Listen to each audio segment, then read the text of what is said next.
I say hold up, cock my glizzy, bang, bang.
What's up, everybody? Gonna be doing a little ranked matches today, so we'll be perfecting a couple decks, maybe working on some new decks. It's cold outside. I still got the robe on, you know what I mean? So let's just get into it.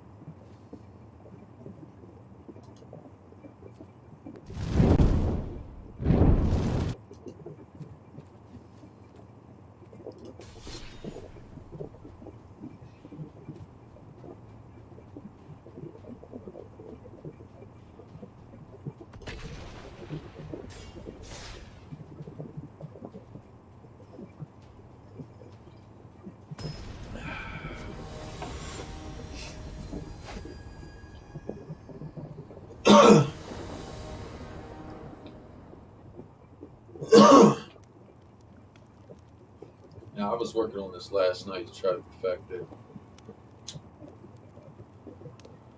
So it was crazy. If this thing goes off, this thing is crazy.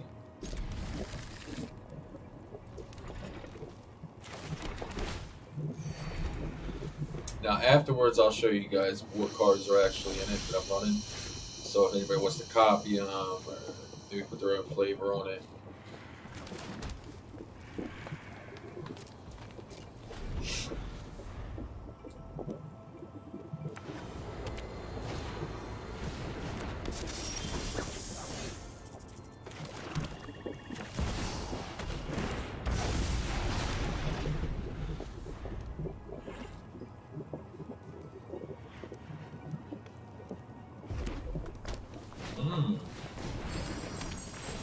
Okay. That Ecologist Terrarium is actually a pretty good card for just finding some extra stuff. And that's what I found that I needed last night when I was messing with this deck. Was I needed a little bit more like ramp to the things I needed. So what we're going to do now, we're going to cast this guy over the Jade guy because we still got a land.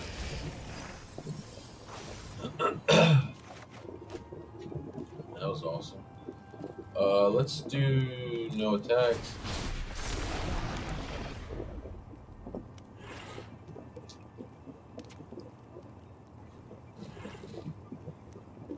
We're about to put Vivian on the board here soon.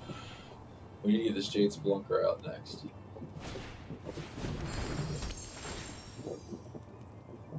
See, with the first strike, I can deal with that Death Touch 1/1.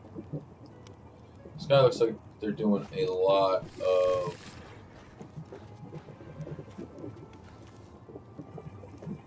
a lot of Kamigawa cards.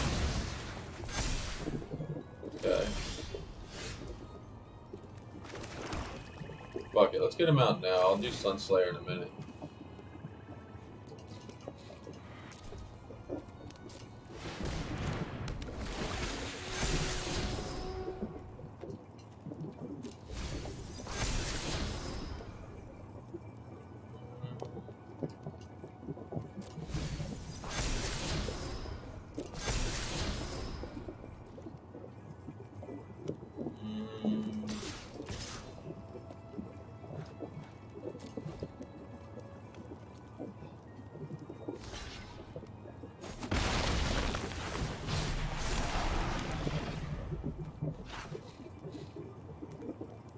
He's probably wondering how that happened.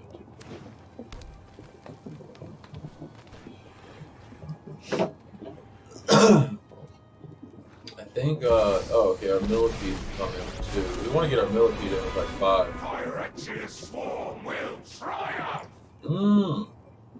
Luca. Okay, what does Luca do? It's mana, compared to 3/3 Phyrexian. Once I get Gisa out there, it's a wrap. You serve me now! We can get both out.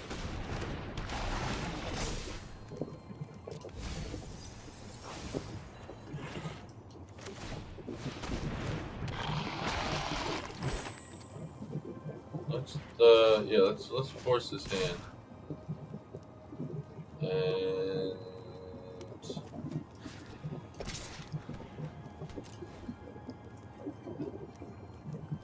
these will both go in the graveyard.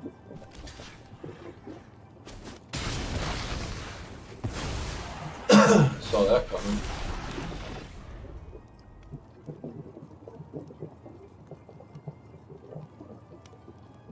And look at our mold graph. Right where he's supposed to be. Once he gets out there, whenever one or more other creatures you control die, not non-token creatures, then we're gonna fucking put it on.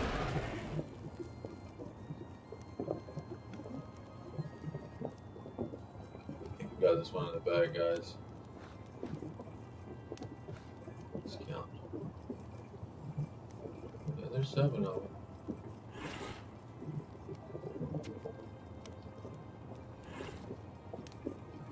I gotta get my executioner out there. Tear them apart. Not a problem. Perfect.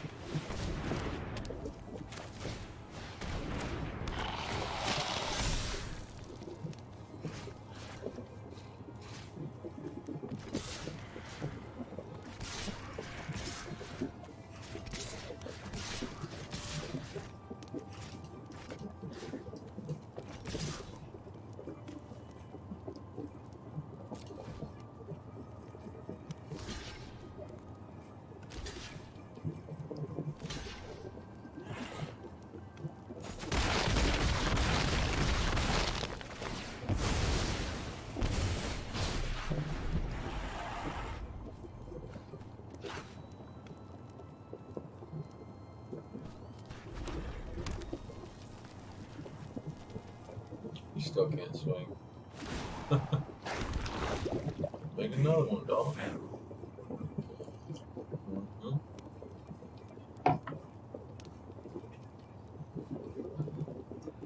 Excuse me, guys. Ever since it got cold, man, I got this like weird little cough. It sucks.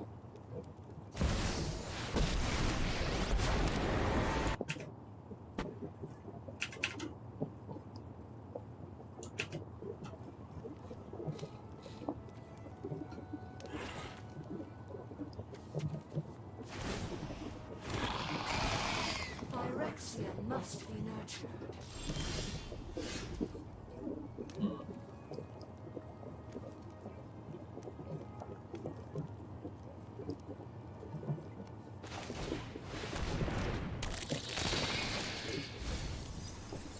Oh, that's crazy.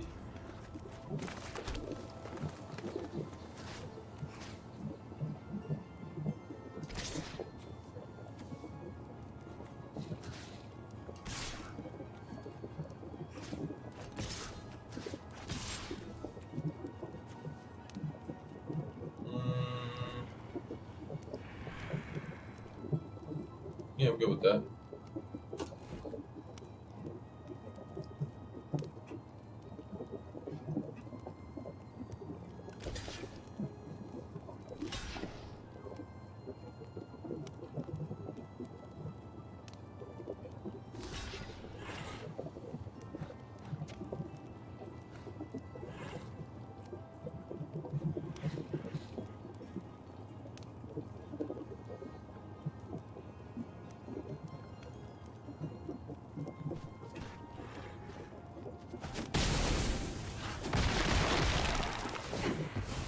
I'll endure.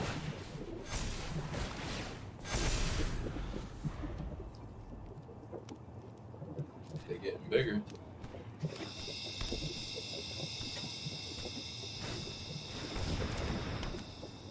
Nice. Sinew and Vivian's steel. coming out. Vivian's coming out. I never Okay. felt alone. Take a.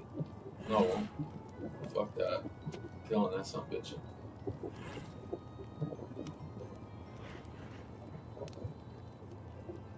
I gotta breach the multiverse or one of those soul creatures. It's a wrap. I got so many creatures in my fucking thing now. It's gonna go nuts. It's gonna come out like a 2020.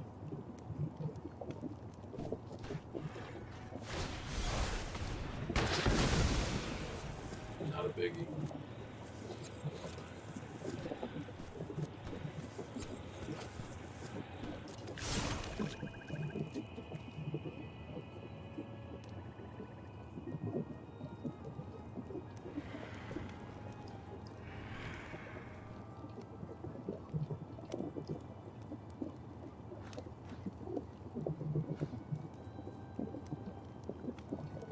It's like a Kamigawa versus Ixalan.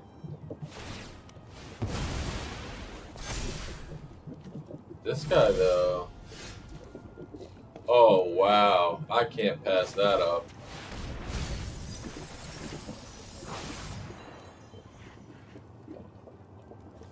Yeah, I'm going to take one of these guys. And then I guess I'm going to take... I'll see how this ran. Looking at the top card of my library seems fun. Done. Oh, I knew it. I told you if it came out, it was going to be a 2020. Wow. Now, just to give you guys... Oh my god, look at that board state. Oh. And he was about to go nuts. 10 of them? 10 of them? He was making 10 more of these fuckers? Woo! Good lord. A 2020 came out. Oh. I told you if I get a breach the multiverse, that's fucking it. Alright, so let's show you guys what I'm running. So the deck is built around Myco Tyrant. I'm running 3 of them. These are crucial to stopping big creatures. The first strike death touch, for those of you that don't know how that works, is even though it's a 3/3, it will kill anything as long as it doesn't have first strike first, because then I think they cancel each other out. But for the most part, it kills everything. As soon as it hits it, boom, it's dead. And she survives because of the first strike. Also, if they let her pass through, I get to draw a card and lose a life. That's really the main thing. I can destroy a target enchantment, or if somebody's got a bunch of counters on them, I can remove counters. Aquali comes out after there's 8 cards in the graveyard that are permanents, and he comes out a 7/7. Awesome card. Tribute to the World Tree. This is so when Myco Tyrant makes his little creatures, his little 1/1s that can only attack, they come out as 3/3s. Unseal the Necropolis. Great card. Each player mills 3 cards. I'm trashing some of the stuff that they're going to possibly have that's good. And in return, I'm trashing my own stuff and then pulling 2 cards back at my choice. Now, it could be the 2 cards from the 3 that got milled, or just 2 cards anywhere in my graveyard. Great card for bringing stuff back. Lord Skitter's Blessing. Okay? To get this deck rolling sometimes, when you need this, it's helpful. I'm not running a bunch of other enchantments, so therefore, the way, or auras, I mean, it says, enters the battlefield, create a wicked roll token attached to a target creature you control. At the beginning of draw step, if you control an enchanted creature, it has to be an enchanted creature, you lose 1 life and draw an additional card. Super helpful. Problem is usually if they take out the creature that has the wicked roll token on it, it stops. The other thing you can do is if this is taking too much life from you and you want it to stop, just attack with the creature that has the wicked roll token on it. 9 times out of 10, they're going to block you. And they're going to take 1 damage for the creature dying. Souls of the Lost. That's our big boy. So once we hit them with, a breach or something of that nature, I mean, this guy, he just goes nuts. You want to play him late. You don't want to play him early. However, I think you can play him early and he'll get bigger. It says an additional cost to cast a spell, you discard a card or sacrifice a permanent. I rarely sacrifice a permanent unless it's like one of his guys, his little funguses. But yeah, his power is equal to the number of permanent cards in your graveyard. Its toughness is equal to that number plus 1. So, it can go crazy. And since it's not a legendary creature, we can have more than 1 out there. So, really good. This guy is just for pinging all day. I rarely swing with him. Whenever 1 or more other creatures you control die, each opponent loses 2 life, and you gain 2 life. It only triggers once each turn, so don't go swinging with a bunch of shit thinking you're going to get a bunch of pings. It's just good for when the board's kind of stuck up on both sides and you're in a race to get more of whatever. It's good to just ping every turn. At least get that 2 life off and get 2 health. That's the main thing. Canker Bloom, also a fungus, so it will make Myco Tyrant bigger. He's and I forgot to read this guy for you guys. Myco Tyrant's power and toughness are each equal to the number of creatures you control that are fungi or saplings.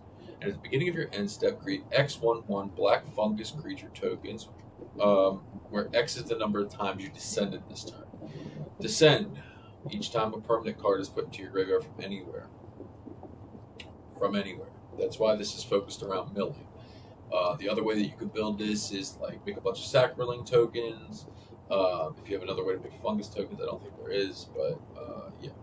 Also, we got Jadelight Spelunker. Jadelight Spelunker explores, and the reason this is in there is because I've noticed once in a while you can get stuck up on lands. You can just get landlocked, and this thing is amazing at freeing up that landlock. It's just amazing at it. The explore mechanic speaks for itself. The other thing, if you don't have 2 of these and you need something that can do the same thing, there is also, where is it at? There's also Defossilize. Return target creature card from your graveyard to the battlefield. That creature explores, then it explores again. Problem is that's a late game, so it's really not good for getting the engine running. However, over the edge, target creature you control explores, then it explores again. This is just as good as J-Light Spelunk. In fact,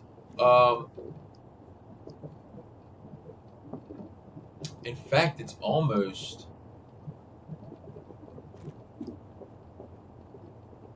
I mean, they're kind of equal. This also allows you to destroy artifacts and enchantments. You know what, guys? Let's do it. Let's throw 2 of these in. I feel like this could be beneficial. If you're still having problems, so as far as swamps and forests and jungles and all that stuff goes, so I'm running 4 jungle hollows. Okay, usually only need 1 on the battlefield. This is just to stop the having nothing but forests or nothing but swamps, those kind of things. And then the promising vein, pay 1, throw a swamp out there if you're still in your forest. Sacrifice and search your library for a basic land card, put it onto the battlefield tapped. There's other ones that you can run of this, but I found that when things are going, you don't really need to do that. You can just throw this out there. It doesn't come in tapped. Very good card for what you need it for. Now, Virtue Persistence, okay? Removal, gain 2 life. Very important. At the beginning of your upkeep. Now, it costs 7 to get out, so this is a late game. After you've thrown a ton of shit into the graveyard, got a bunch of creatures in there, you throw this out there if you're in that lock where, it's kind of a race to get more cards out there. You want to play this. At the beginning of your upkeep, put target creature card from your graveyard onto the battlefield under your control. It just grabs cards from your graveyard and puts them right on the battlefield. Super good card for this. I'm only running 1 because I'm running into not a lot of situations where I need this. Breach the Multiverse, you guys seen it in action. Once it gets to that late game and you're in that mode where it's a standoff, man, this just makes them quit every time. And then I'm probably going to end up running 1 more of these guys. I'll probably end up swapping Vivian for Yargle because an 18-6 for 6. Which dev was fucking smoking crack when they made this card? 18-6 for 6 in Golgari. Like, Golgari needed a giant fucking monster. Like, green needed a giant monster. Holy shit. This thing's insane. I have this card in real life, and that's what made me think of it the other day. I was like, wait a minute. Don't I have this? The crazy thing is I don't think this is a rare. I don't think this is a rare in real life. I think it's uncommon. I don't think it's a rare. I can't remember. I'll have to look. I think they made it a rare for this. But I don't think it is a rare. I've heard much about you from my daughter, Tani rumbled. There was a time when I'd balk at your aid, Phantom, but she has shown me the merit in her more strange ways. And then this thing says something crazy, replied Yargle. So apparently, if you can see in the picture, I'll make it bigger. Can I not make it bigger? No, whatever. So if you look, it's a tree wrapped around a frog. So it's 2 creatures in one. So it's basically a tree folk elemental thing wrapped up in a frog spirit. Wild. Yeah. But anyways, Vivian of the Hunt for her second ability, mill 5 cards. You can also create a 4/4 Rhino Warrior creature token for -1. I mean, that's helpful too. I mean, it's all around just a really strong Planeswalker. It also says you may sacrifice a creature. If you do, search your library for a creature card with mana value equal to 1 plus the sacrifice creature's mana value. Put it on the battlefield and shuffle. If you have an issue where your Biker Tyrant got killed and you're not pulling any, you can use that first ability to pull your Biker Tyrant. Because, like I said, this deck focuses around him, but don't get it twisted. This deck can rock just as good without him. Alright, let's get it going. Later, we'll be going over this. This is just a test deck that I'm doing. It's Toxic. It's, I think it's 3 colors, white, black, and green. It runs little bit of toxic stuff. I don't have all the best toxic stuff by any means, but the goal is to get this out there as a board wipe. So you're trying to ramp into the sun's twilight. Which, by the way, I don't know this. I'd much rather have that. Keep 2 of those on there just in case you need to burn through. And then, yeah, but this wasn't running as good as it could be. So we'll check into that later. And then I made this commander deck in real life focused around Hilda. I've been tweaking it from time to time. I still don't have enough Hildas to make this deck run the way I want it to. If you get Hilda on the board, this deck goes nuts. Elementals, 1/1 counters, scrying and drawing, like, it's the shit. Wings of the Seas, I love it, man. I love it. Wings of the Seas. You got your sirens making map tokens, you're freezing stuff, you're returning stuff, you're making tokens. I mean, you got your boy out there, you got some pirates, you got poetic ingenuity. I love this card. Whenever 1 or more dinosaurs you control attack, create that many treasure tokens. Whenever you cast an artifact spell, create a 3/1 red dinosaur token. Well, a lot of this deck is built around poetic ingenuity. But I think, yeah, we don't have enough of them. So we need 1 more poetic ingenuity in this deck for it to really go where it needs to go. But it's really focused around Captain Storm. Artifacts come in, things get bigger. That's just what it is. And then it also needs another Brotherhood and really great removal for just getting rid of somebody's tokens. I think I showcased this before, my Ariet's Apple. People usually go in the direction of, when they build like an Ariet deck, they want to put a bunch of Theros stuff in there, and they don't realize that there is a lot of things that are in Wilds of Eldraine that are for this card. And people don't get that. For instance, Lord Skitter, okay? Lord Skitter mixed with this guy? What? Make all your rats have toxic? What? That's just a backup plan. Backup plan, that's all. Spellbook Vendor. Something that makes a bunch more of those little guys. Oh, why didn't I have 2 spellbooks in here? That's weird. Take off classification for that. Anyways, this is what it's centered around. It's centered around 2 cards. Centered around Lord Skinner and the Sewer Witch. Okay? You get Lord Skitter, he starts making a bunch. You pop your Ariet, right? And then you pop your Sewer Witch. Now this can go another way too. You get your Spellbook Vendor out there, okay? Maybe a Lord Skitter's Blessing, maybe get this guy out there so when things start going away or whatever. But yeah, she keeps putting rolls on things. Ariet pings at the end of every turn. You can kill people without ever swinging with this deck. You stick them up so that they can't swing. You just got too many creatures out there, and then you bring the pain. Bad motherfucker right there. Excuse me. There was one thing that I wanted to add to this that I feel like it's missing.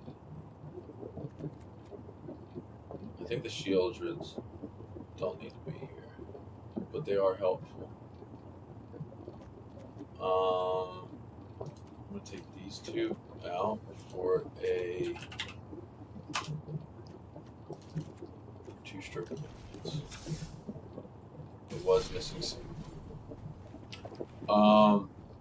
Yeah, so we're going to get right back into the Myco ass whooping because we need to get our rank up. And that's what today's about. It's about pajamas, coffee, and whooping that ass. Get our rank up. Not just any ass whooping. We're dishing out Myco ass whoopings. Okay? Ooh, this looks nasty.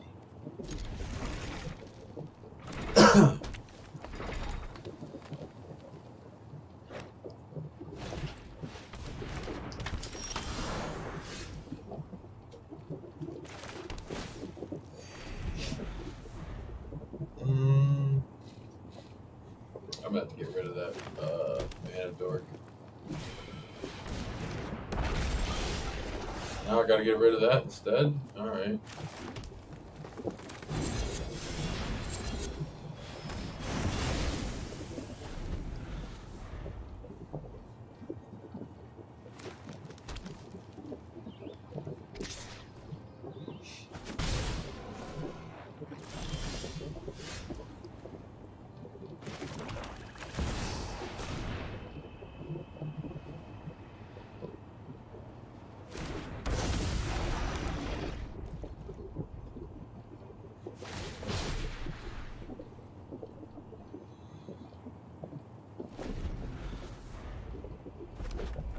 We're gonna unseal.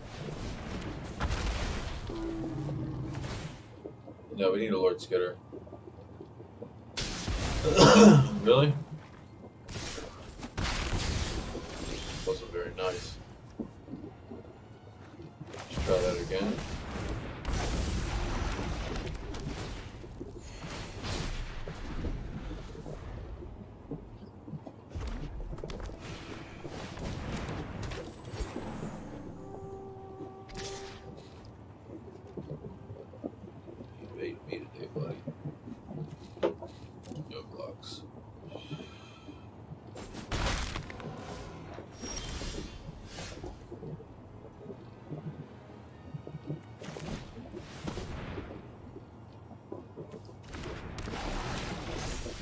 It's on now.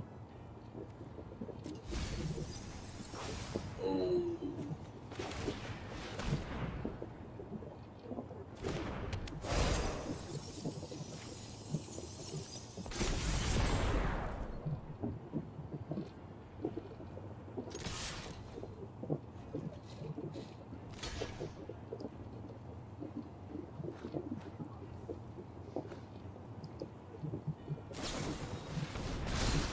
Glad I used it now. Glad I used it now. We'll pull him back. Shouldn't have swung though. Thought I could take out one of his. Well, that's easy.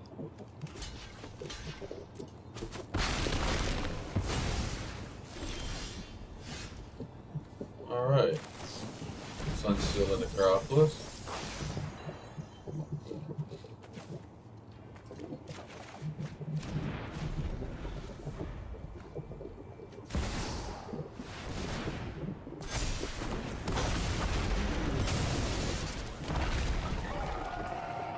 This game.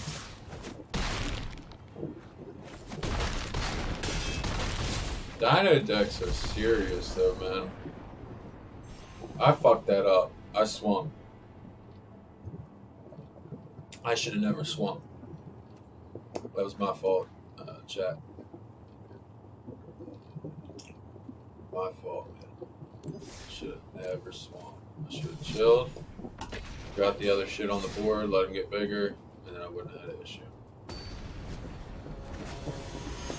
I had so much mill behind him ready to go that he wouldn't have been able to swing, because if we would have swung, oh, this looks really good.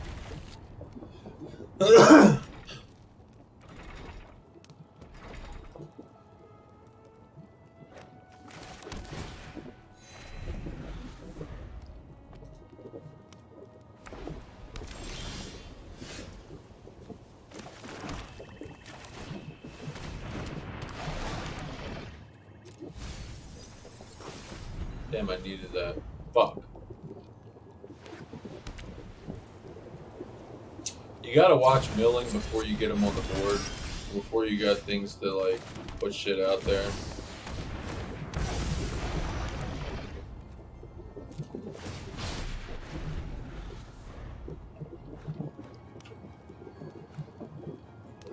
If we get stuck up for mana, we're screwed.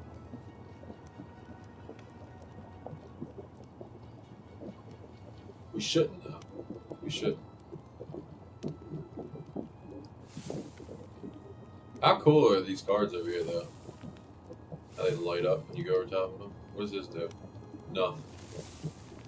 These are wild. These These were out for like one day and I got them.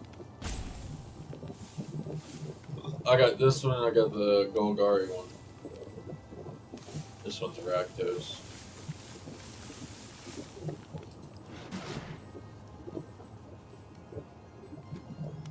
I think we're about to get a really cool pack of cards. About to unlock a pack of cards.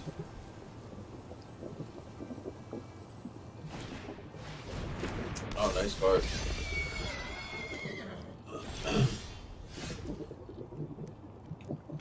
Okay, can't do much. So we're gonna throw him out. We're gonna swing with him.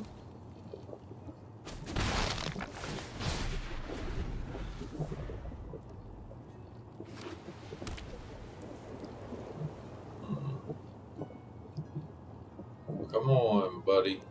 Give me that mana. Okay. Okay. Oh, he's a 5/5. I might have to block him. Oh, nice. Here we go.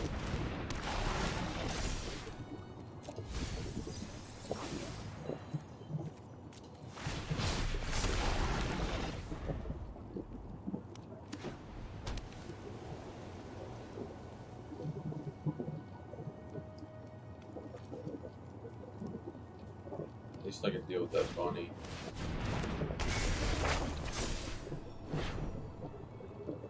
I got my eye on that bunny, man. I have that bunny card. It's a pretty cool card.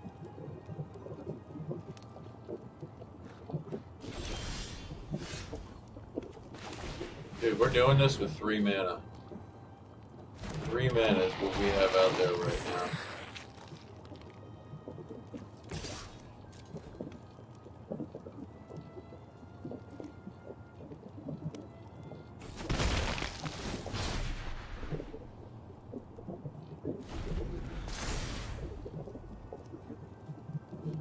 Why didn't he block that?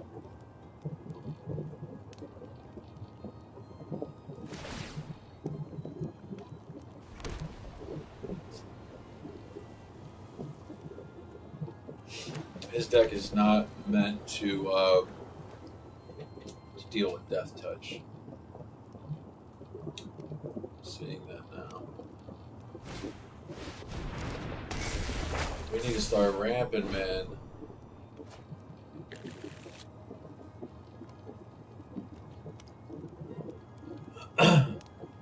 You know, the first strike Death Touch can actually deal with Trample too, which is kind of cool.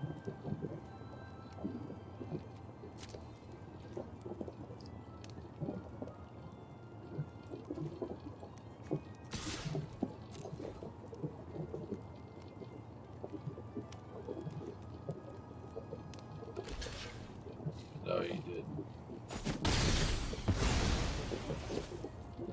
No, you didn't.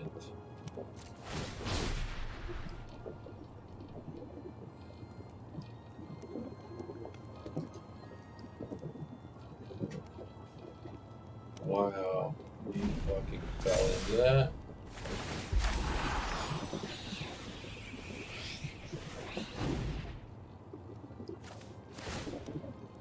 He's got virtual loyalty, so he's gonna start pumping his shit soon. I'll be able to deal with it, but I need to get my breach out there, and I don't got the mana half of it. I need 1 fucking green to get tribute out there.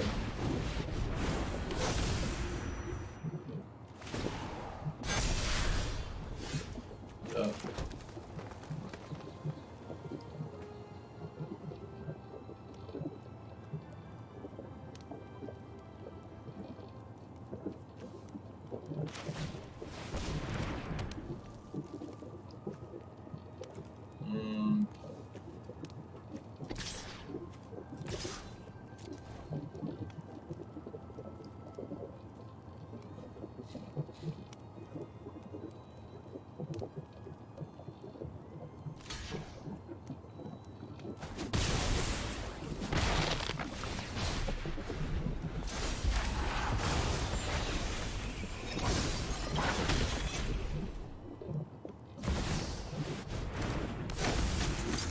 Okay.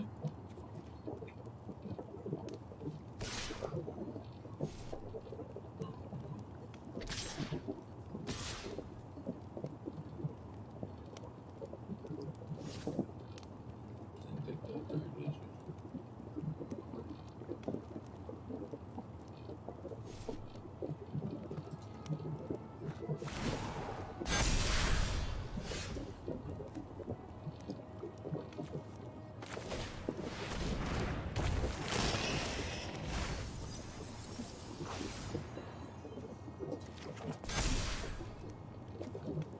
Hmm.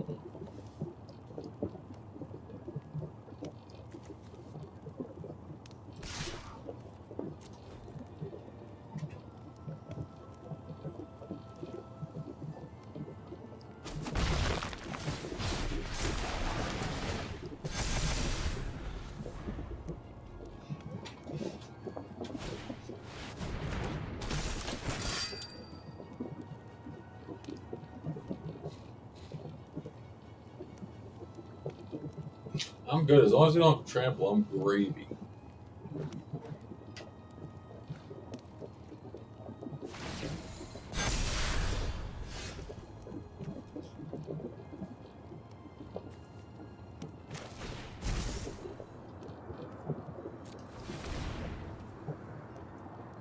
Mm.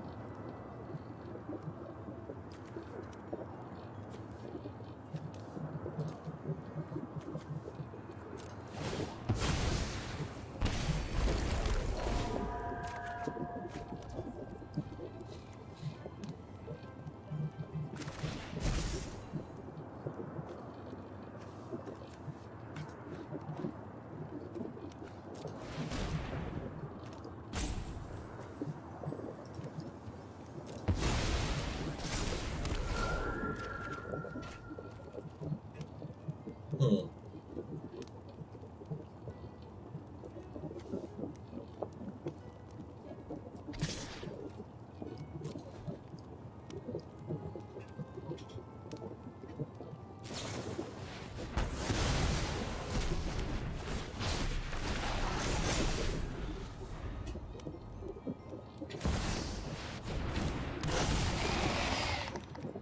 Okay.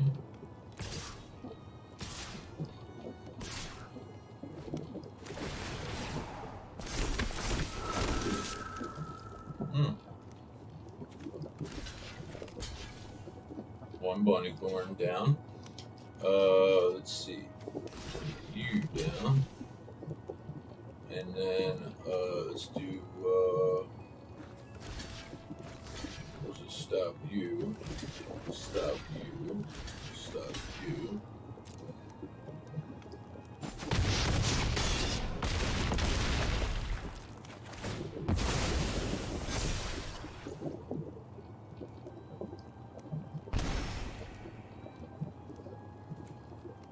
Mmm.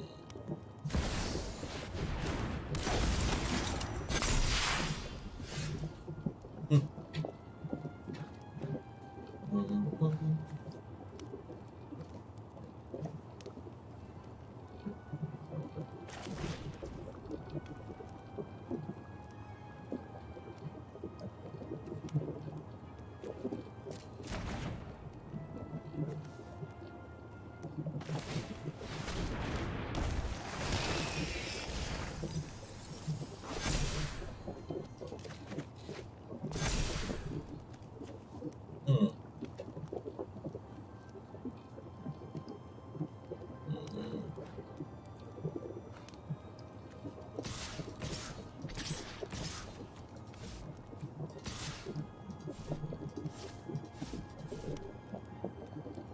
Is this gonna be a race?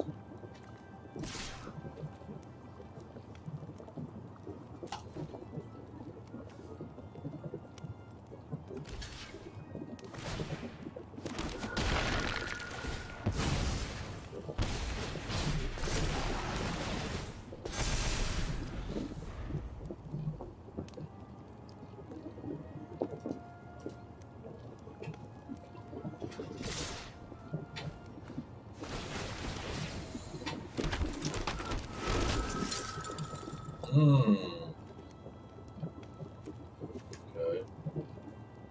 So let's see here. We want to kill that. We want to kill that. Wait. We want to kill. Where's that? 7, 8. And then that's 7, 8. And then we'll just use a Gigamole on him. And then I guess we can just take down that 5, 5. Couple, maybe.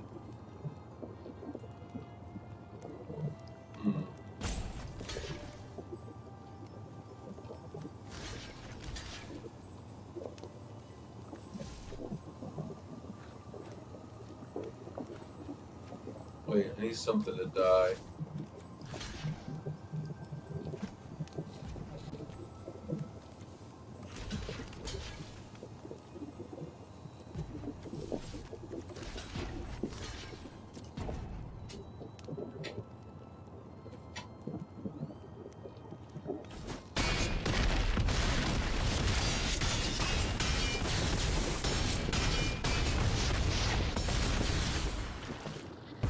How'd the 52 get by? I thought I blocked him.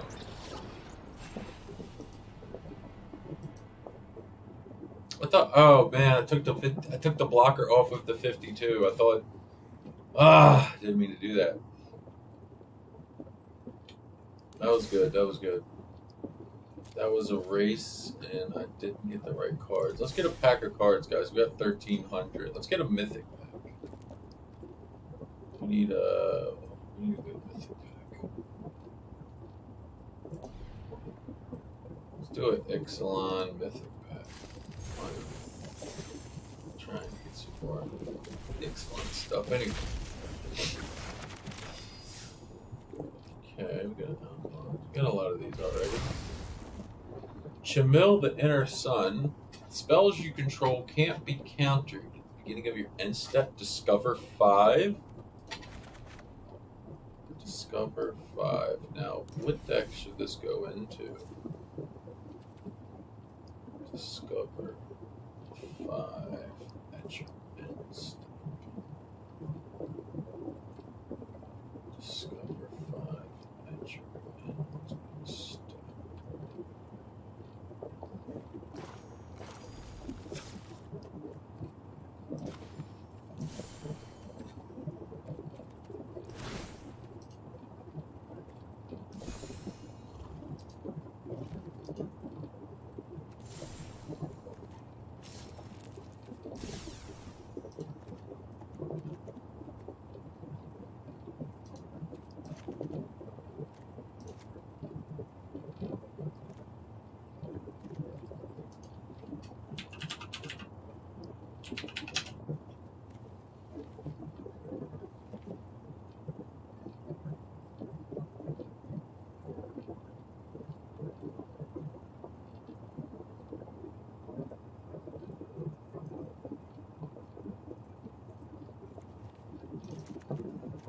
That could be fun.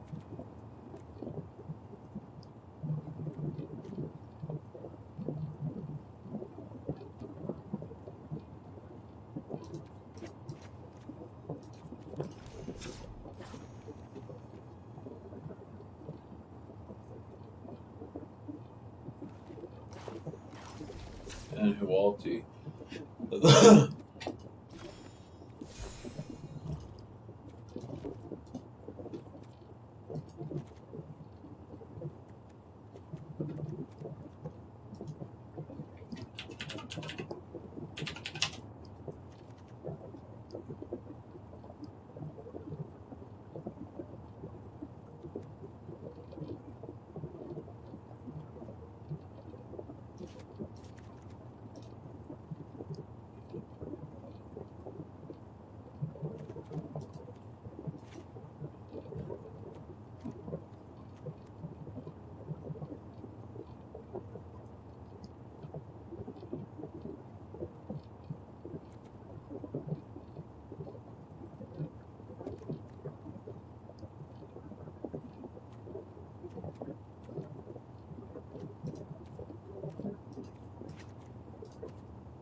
Any requests on decks to play on this next one?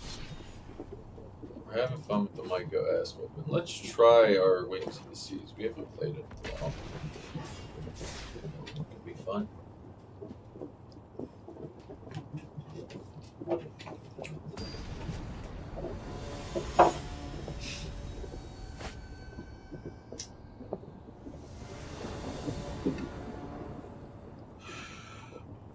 Good mana, shit cards, but whatever.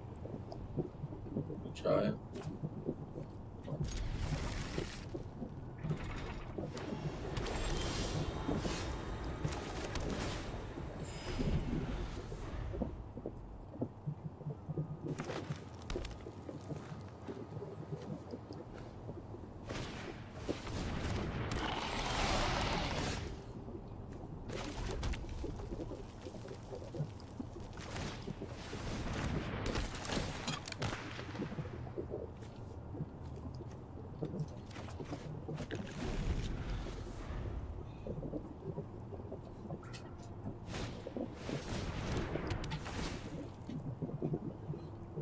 So we're gonna throw out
so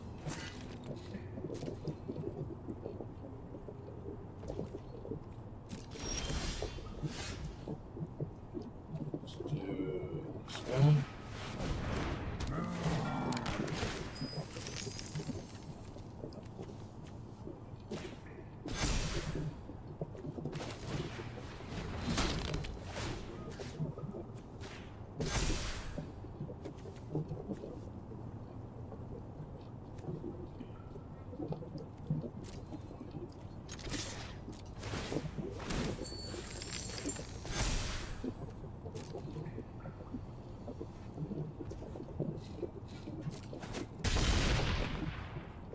Well, this guy's losing bad.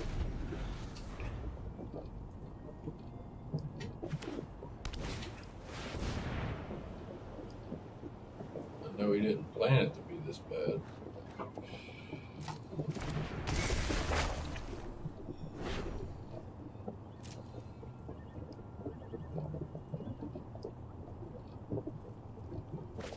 Damn, he's tapped on mana already?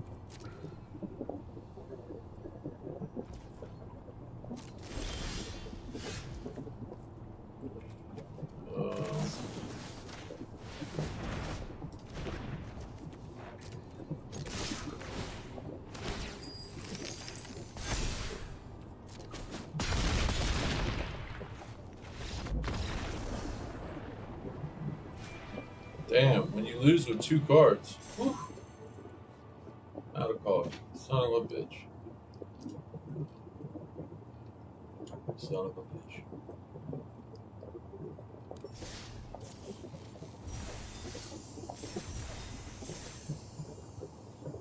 Let's see something here. Let's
jean, froze chillin'.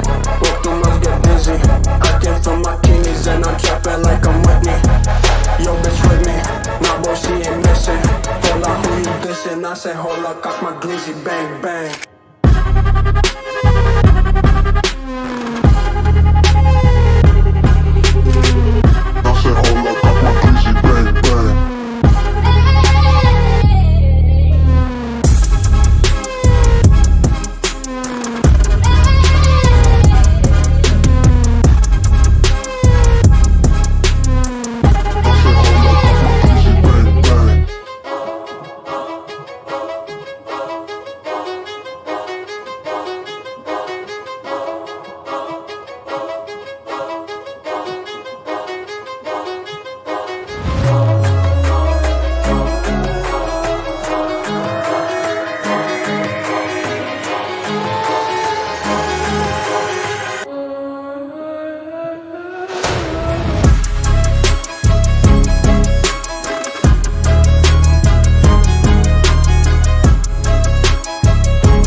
I say, hold up, cock my glizzy, bang, bang.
I said, hold up, cock my glizzy, bang, bang.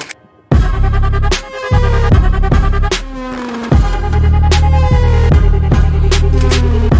said, hold up, cock my glizzy, bang, bang.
All right, you guys ready to do this?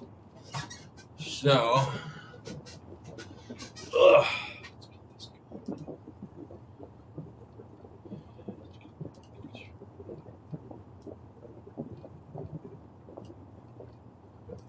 all right, there we go. Turn off tracking, and then for the image. Okay, we're good on that. Good. Just go to.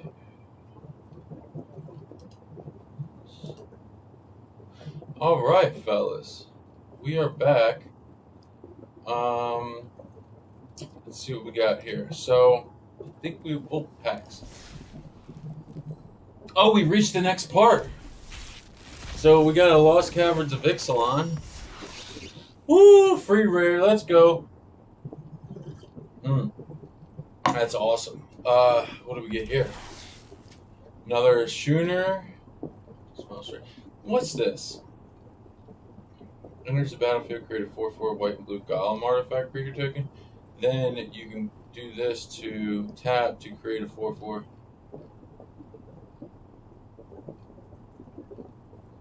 Wow, this thing's kind of crazy. Master's Guide Mural. Brothers War. I don't really like these cards too much. Pay 7 to draw 2 fucking cards. Are they smoking crack? Pay 7 to draw 2 cards. It must be like because of the power stones, but that's ridiculous. That'll never withstand the test of time. Return target artifact, enchantment, or planeswalker card from your graveyard to the battlefield and create a tapped power stone token. That's not bad. Gix's command, choose 2. Put 2 1/1 counters on up to 1 creature. It gains lifelink. Destroy each creature with power 2 or less. I like that. Return up to 2 creature cards from your graveyard to your hand. And each opponent sacrifices a creature with the highest power among creatures they control. Sword of the Meek. Put creature gets 1/2. Whenever a 1/1 creature enters the battlefield under your control, you may return Sword of the Meek from your graveyard to the battlefield, then attach it to that creature. Why would this be going into the graveyard like that, though? Okay, so we got a common, an uncommon, and a rare. So let's go hit our decks.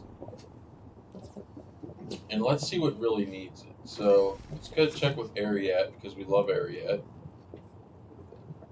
I don't really see anything that really needs it in here. Let's go to Myco. Myco's always in need. Hey, Yargle. Hey, Yargle. That's actually what I'm thinking. What do you want, punk? Over here, baby. Get up there. Go lay down. Go lay down. Up here. Go on. Well, you want to go out? You want to go hang out? Okay. I'll let you out.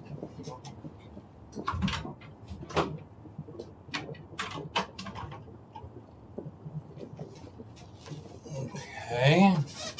Mole crab. Okay. I like these mole crab centipedes, I'll tell you. Pretty dope. Another breach would be nice. Souls of Lost would be nice.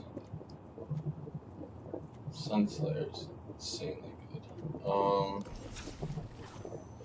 Wasn't there something I was working on freezing recruits, and I hadn't gotten it to where it needed to be completely yet, but I know that I'm gonna need.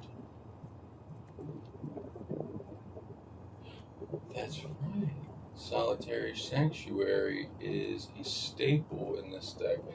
I could get this deck probably a little bit more where it needs to be.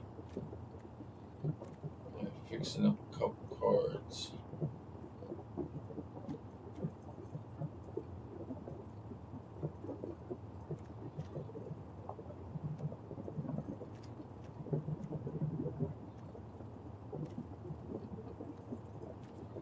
That's all. That's just what I'm trying to figure out right now is what needs the most. I know this would be amazing if I had another White Sun's Twilight in it, and then throw in maybe.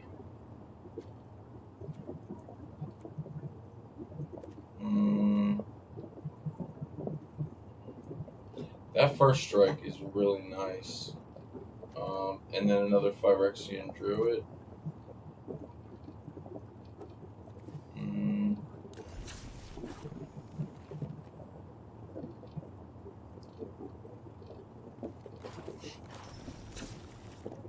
However, Wings of the Seas, let's see. So,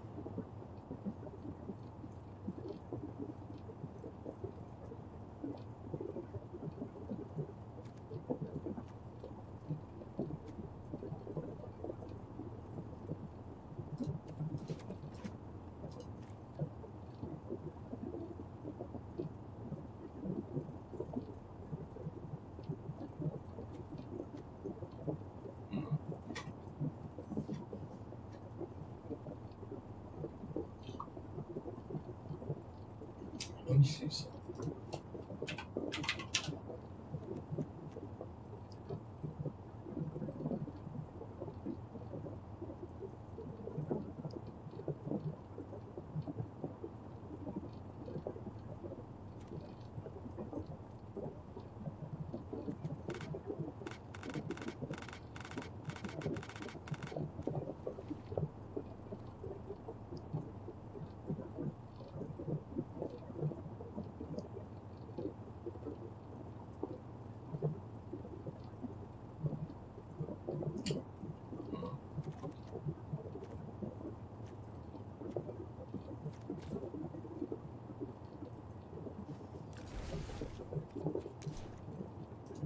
Wait a second.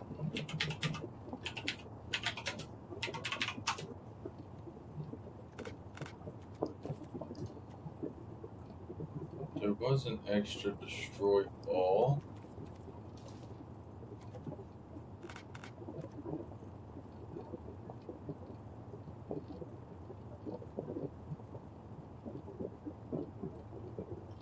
Destroy all creatures. Choose a creature with power 2 or less that player controls, then destroy all creatures except creatures chosen this way. So this is a fucking board wipe in white.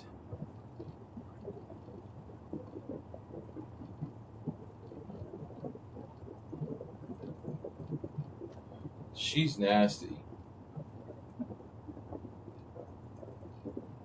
I like her actually. I wouldn't mind putting her in the area deck.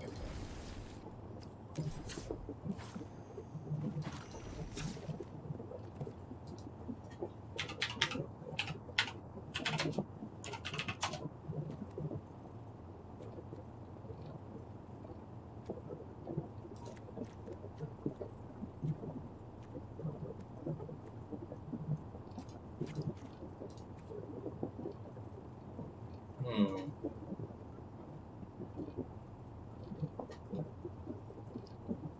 I'm wondering. This thing just comes out and just kills everything.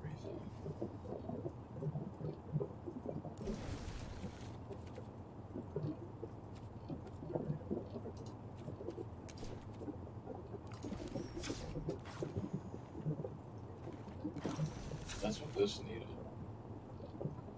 This needed a wipe of some sort, but it didn't have one. So,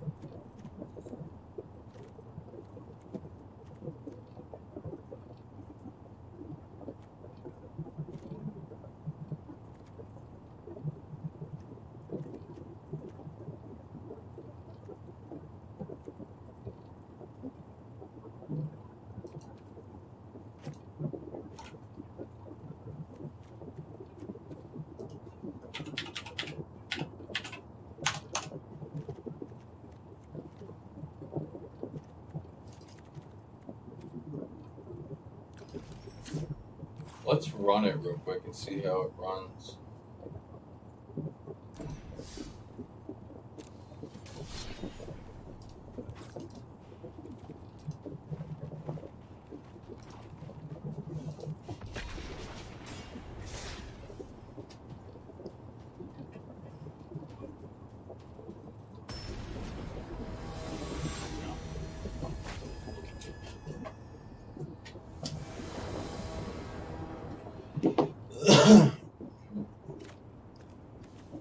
Not the best, but we'll try it.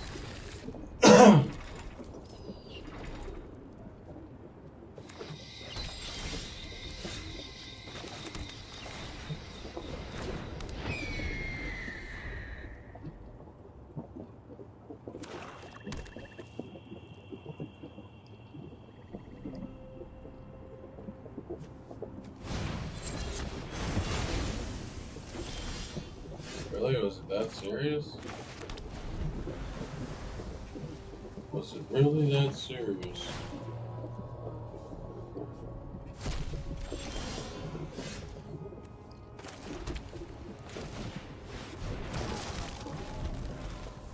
I need to find her. I need to find her fast. What is this?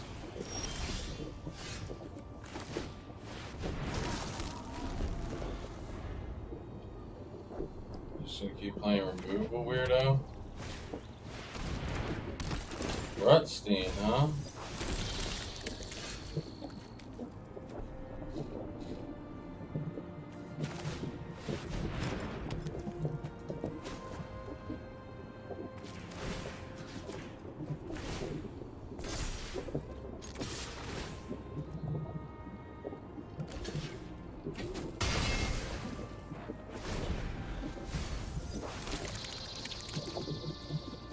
I'm happy with him milling all his creatures out. I am very happy with that.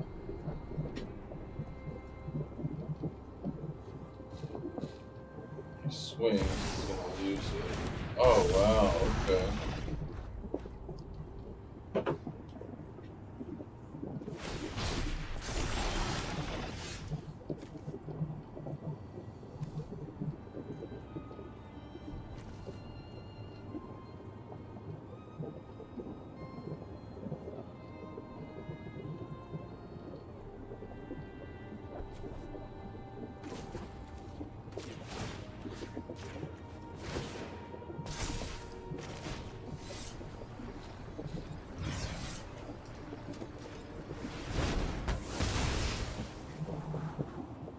Hmm.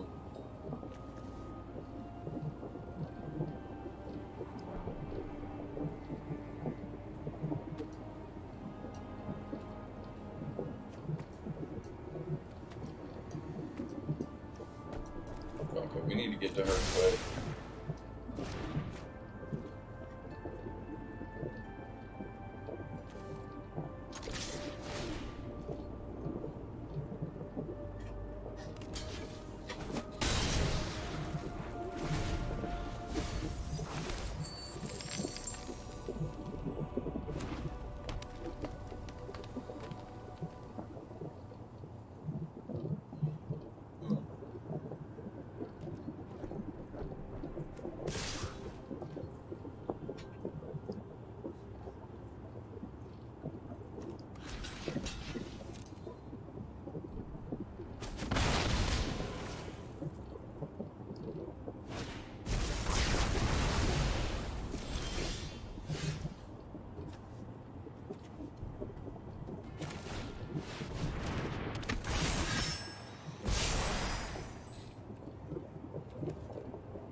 Hilda's crown's nasty.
I guess I'm gonna save that for when he plays the what you call it.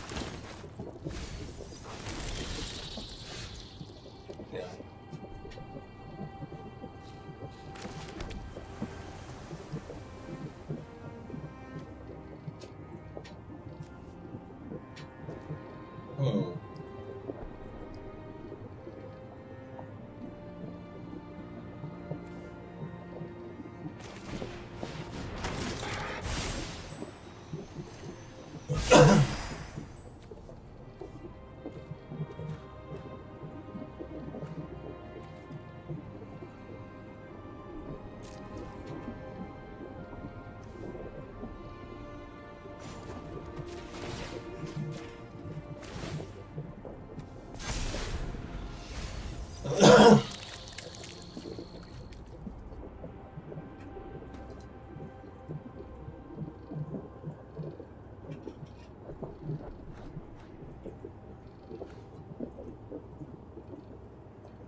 I need to get rid of the virtue persistence when it comes up. That's gonna be a problem. He's bringing it out this next turn.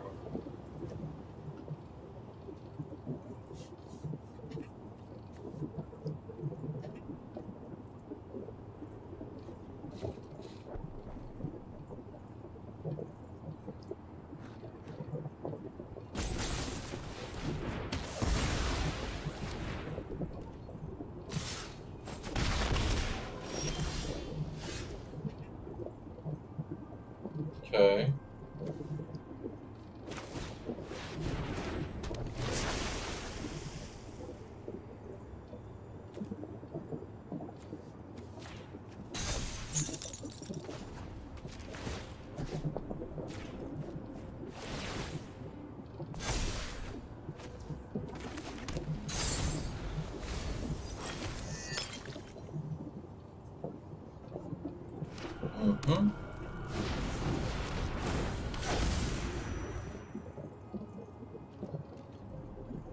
Saw that coming.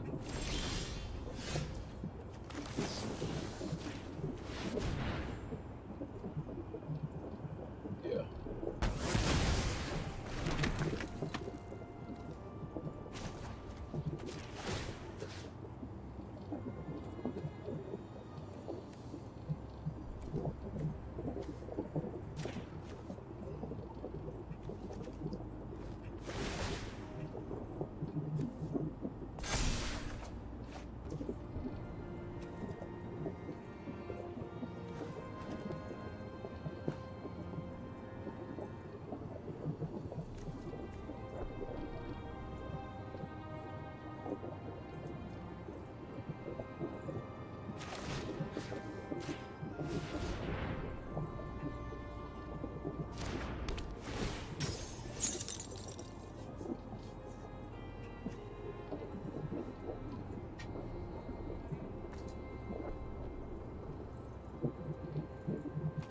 You know, when you get into these games, these later games, it just feels like he doesn't have vigilance. When you get into these later games, it's like platinum tier and up. It seems like they go longer because you're more prepared. You're using a lot better cards. They're not usually just blowouts. Dino decks and the mono red meta deck with the Urabrask Forge or whatever the fuck it's called, those can go rather fast. But for the most part, it's a dance, man. Man, that's gotta go. That's gotta go.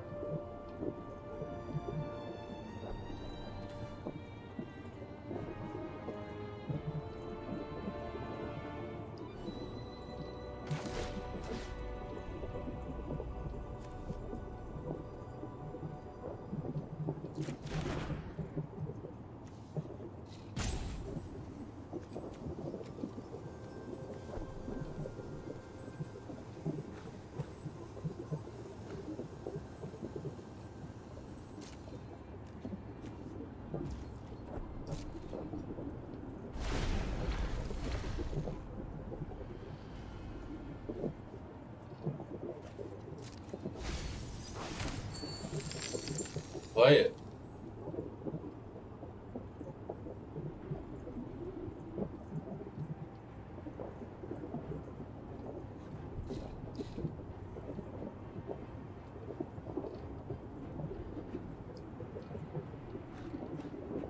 I need the ability to draw, so this map token is going to help. If he swings with everything right now, that's 4 tapped creatures.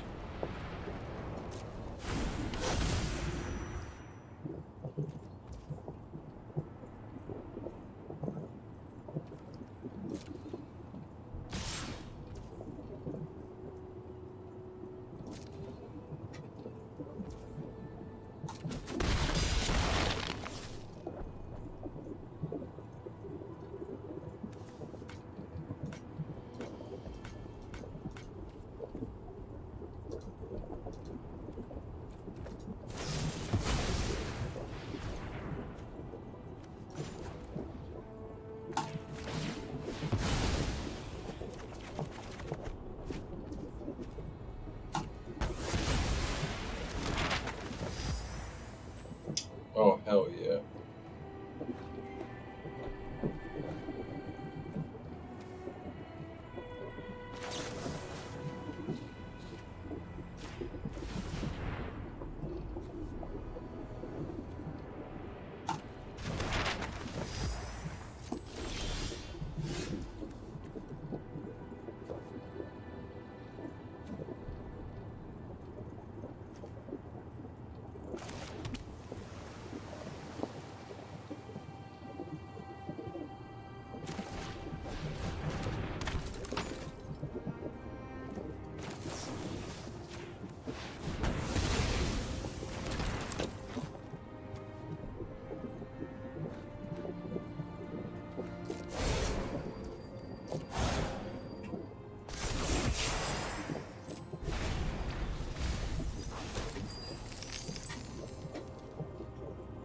This is getting good. I just need more creatures.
Wow, nice.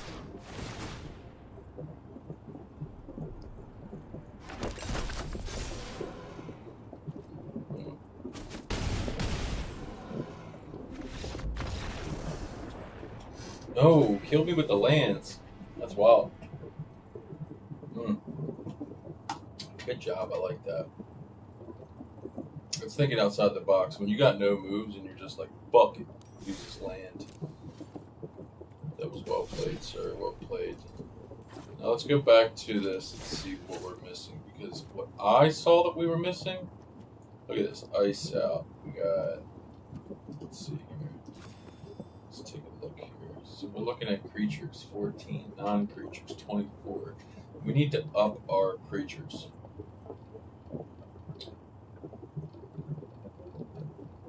Average, split.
That's a lot of value.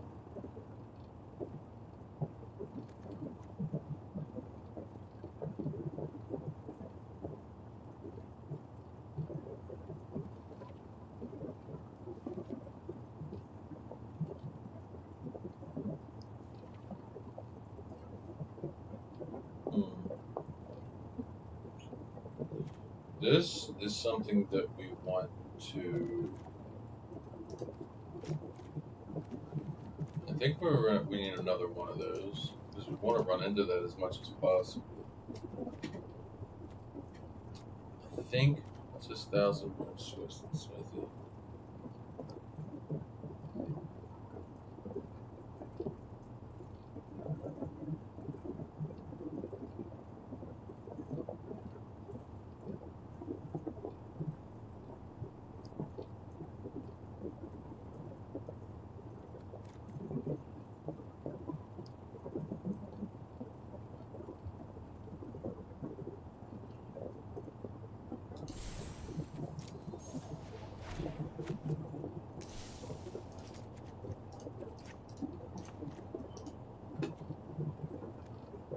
When I ran a champ, there's a battlefield under control, tap target creature, opponent controls.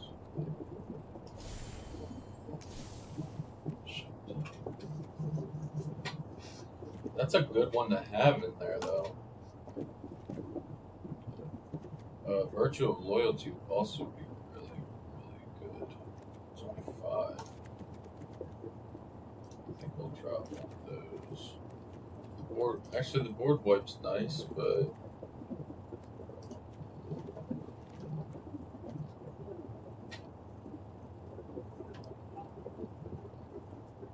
and put a stun counter on it.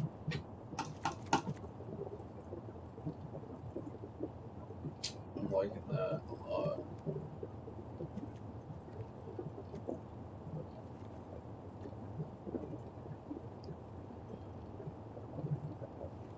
I like the idea of the kite sail larcenist. I think I'm going to use my rare for him to make another one of him. Because this can go in 2 decks. So I'm going to pop 2 of these guys in, right? And what I'm going to do is I'm going to take out these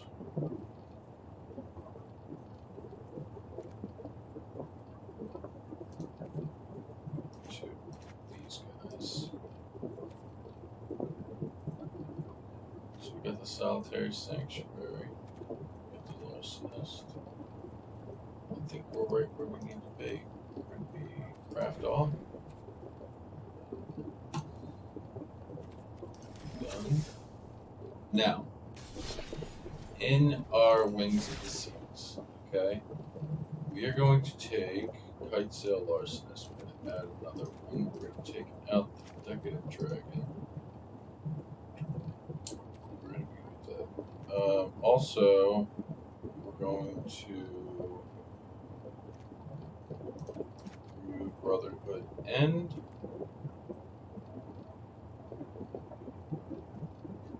And we're going to be removing a, let's see.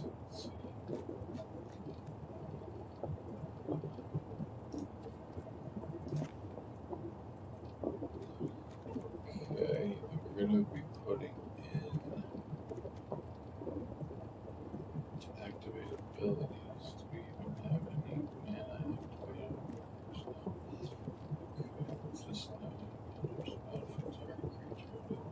To be an attacker.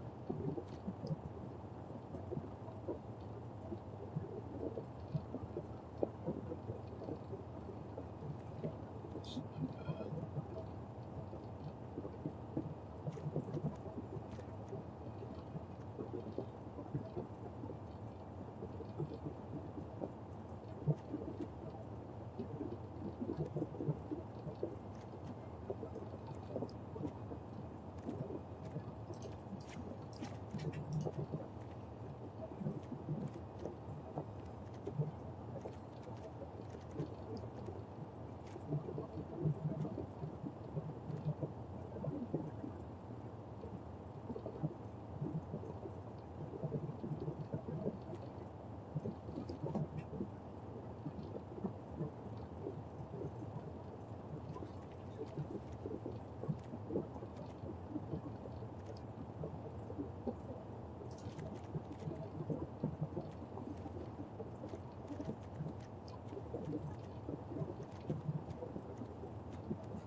Could be fun.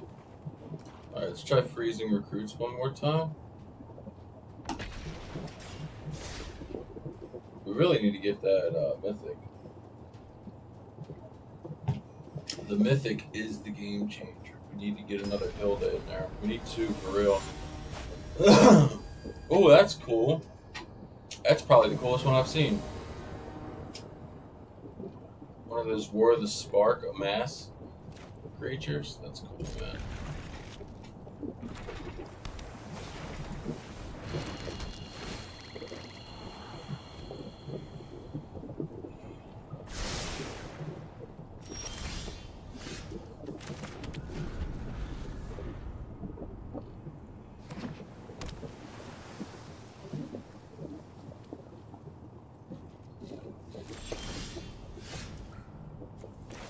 Boom.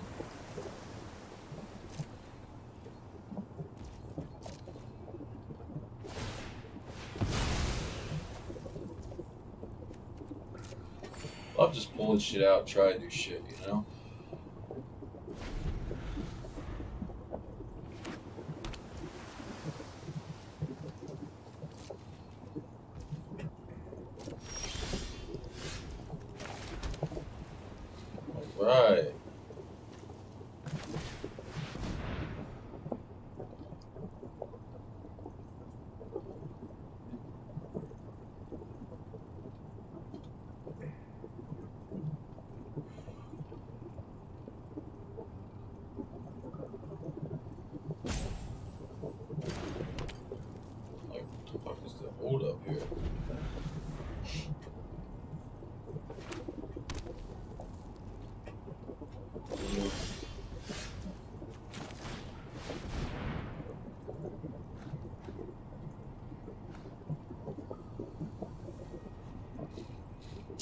What does he have? A counter spell? Used a mirror shell crab on me. Looking at that card the other day, I was like, do I want this?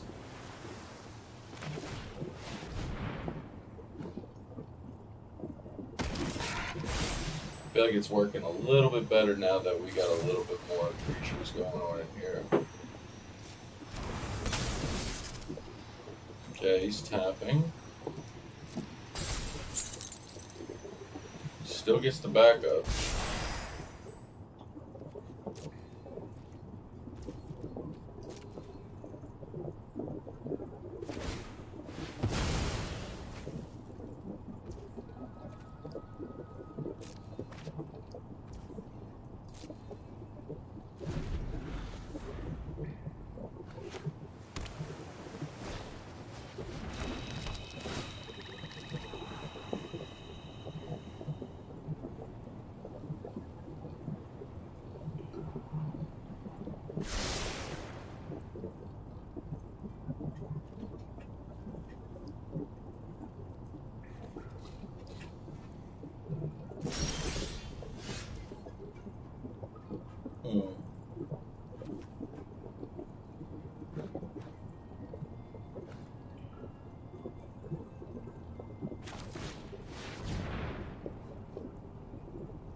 Put me to sleep.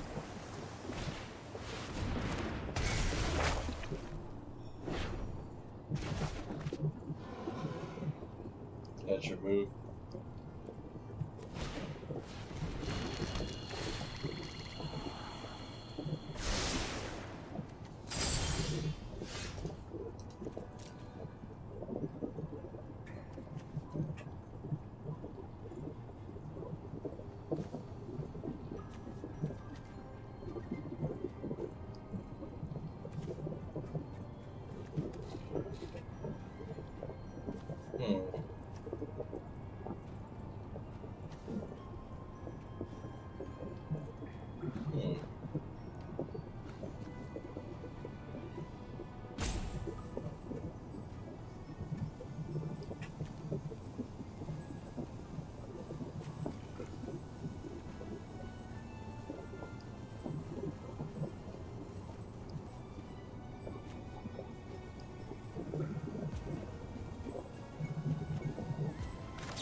Out of coffee again.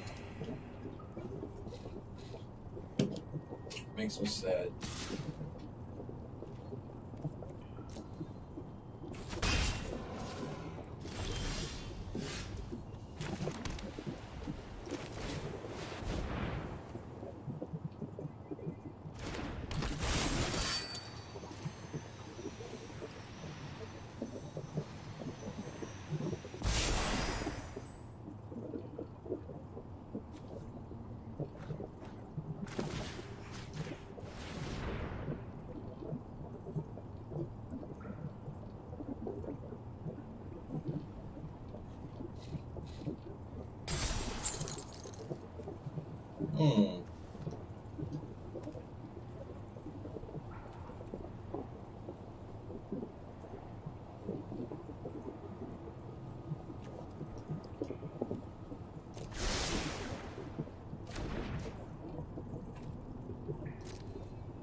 just gonna keep giving me the chance to keep backing up my creature?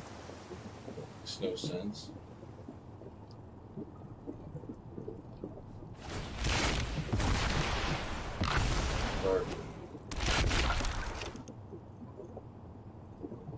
Can't do it, can you? Tried to.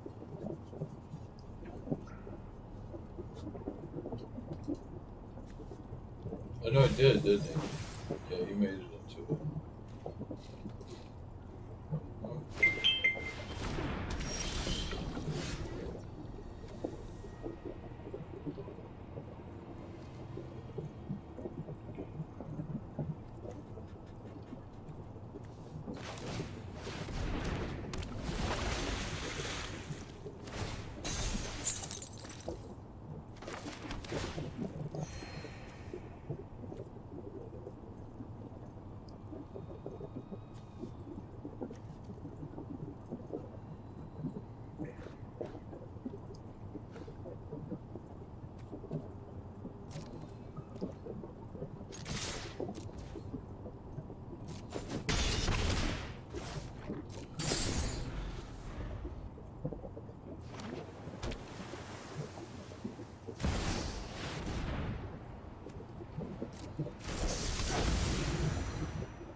Do that to do.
Tap.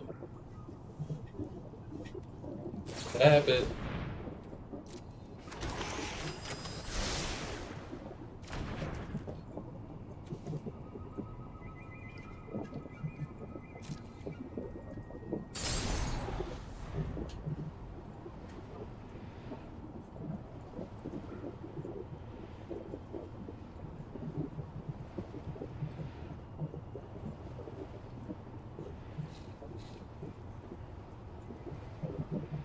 Oh man, I need a midnight right now so I can kill that thing. Yeah. Choose one for you. Choose one for me. He's gonna decline. He's smart. I don't know if he knows this card or not. He might make it himself. Oh, he just fucked himself.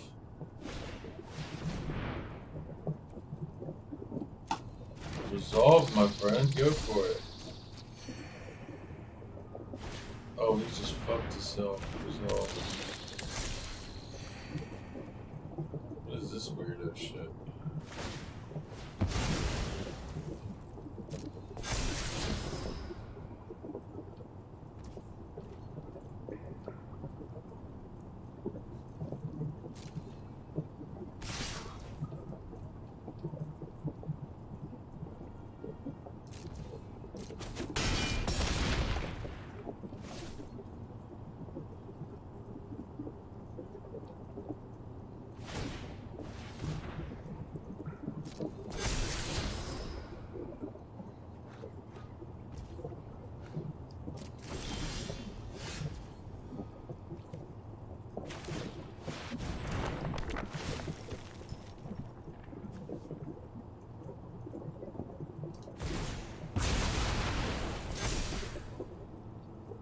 And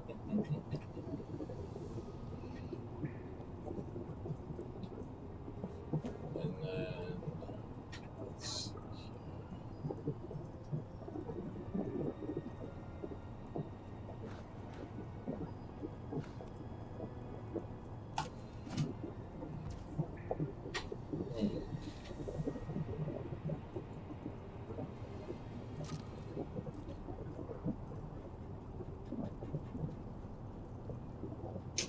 Wrong card.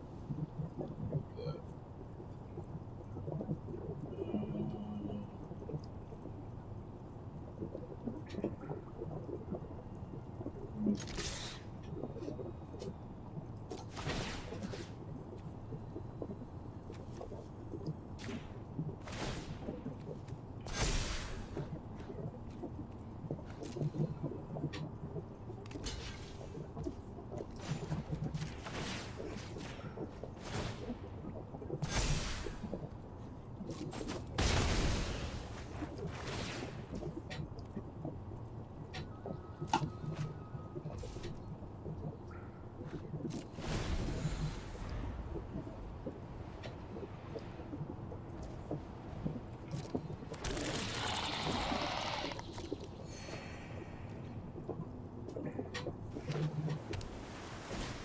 It's time to go out my iceberg. Get held out.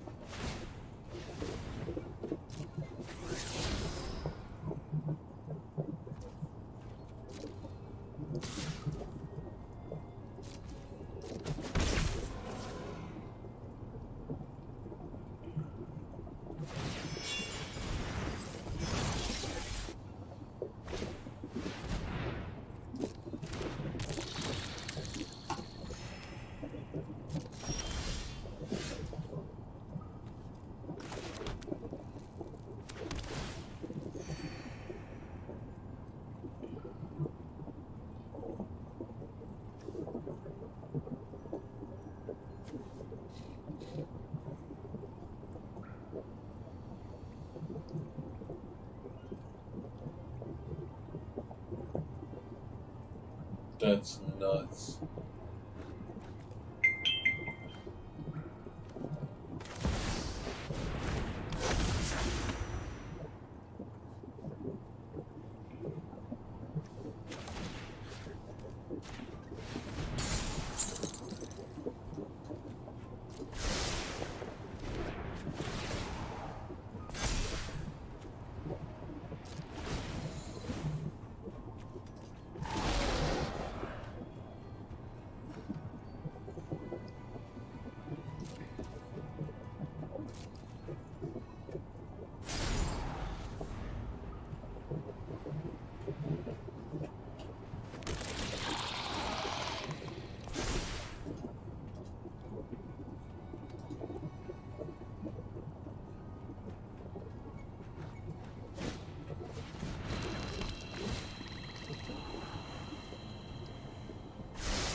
He's gonna cast a card every turn. Oh, this is gonna get crazy when I do this. Okay, nice. Should have took Hill though, but okay.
Can't attack.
cash management.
Crazy fucking game, man. Crazy game. Solve all, maybe?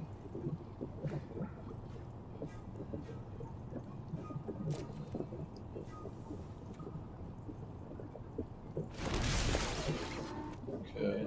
2 tapped creatures.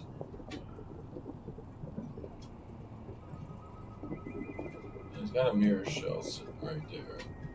It's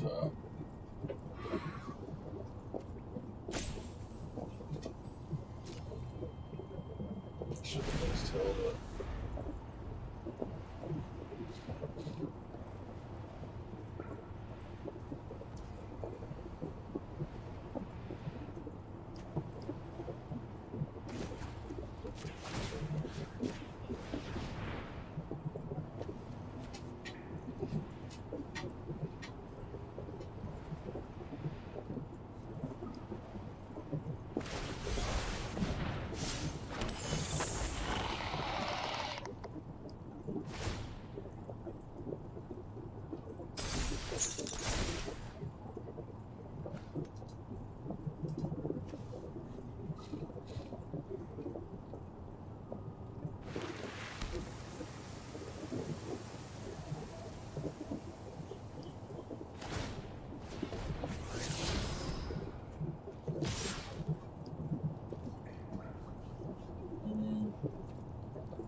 I almost feel like, as good as that board wipe is, it doesn't. Well, yeah, you could say, but.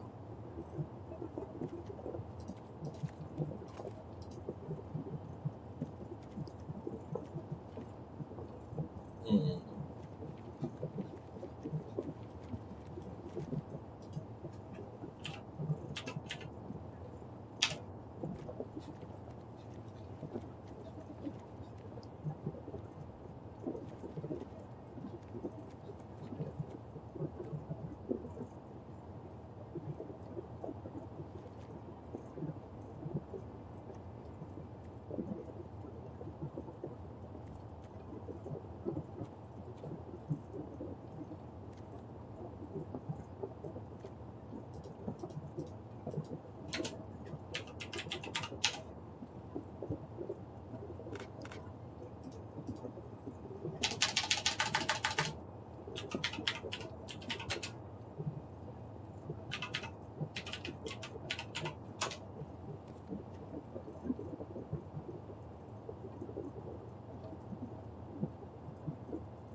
there's not a lot that I would change. I would maybe put an extra stroke of midnight in there. But other than that, yeah, we really needed a stroke of midnight. I think what I'm gonna do here, I think I'm gonna leave those in. But I think what I may do,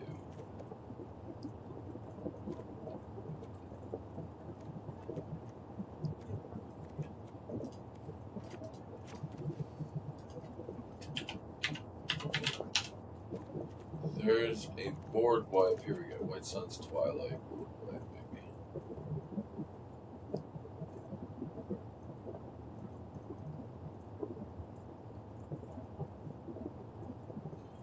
So late game, this could be really useful. Wipe all the creatures, put the mites down, and I can just win the game that way. But when you're facing these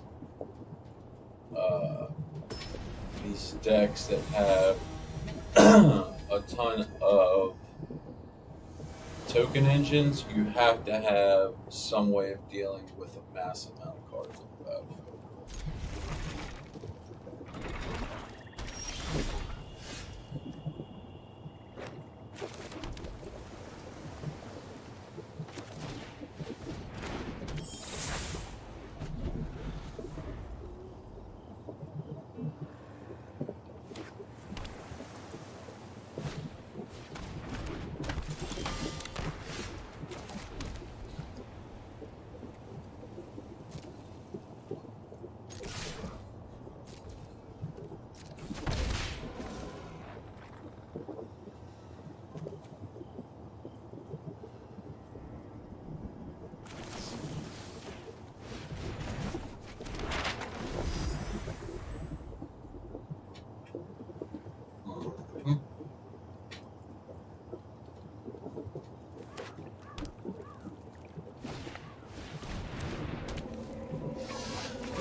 I'll take that.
Okay. Now you did it. Play another creature. Get 3 mana. Play another creature. I want to kill all that shit.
lost for it. So I need to find a way to bring her back.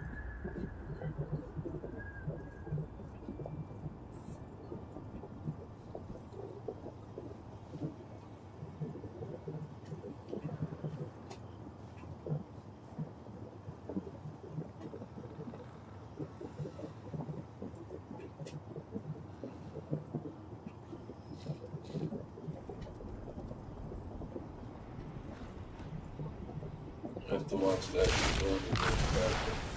How's he doing it? Oh, there you are. Cool. Cool. Glad he did that.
That's rough.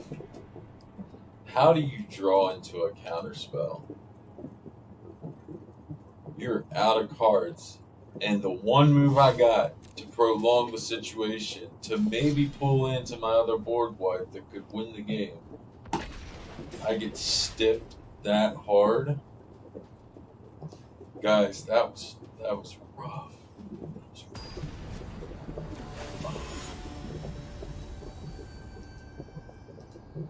I think what I need is that bitter chill. I need to put bitter chill back instead of the stun counters. Stun counters help, but just not enough.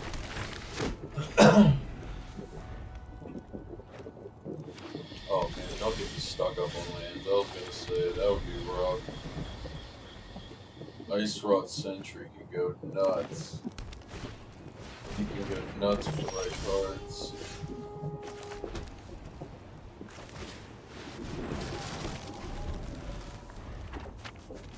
Then we play a Solitary Sanctuary. Key goes up, swings.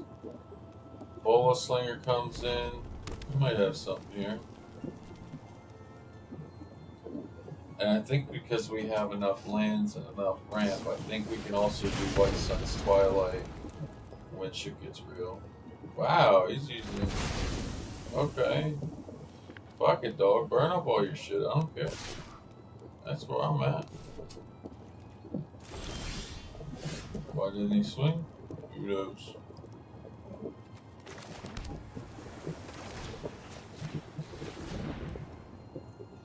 Need to scry that. Oh shit.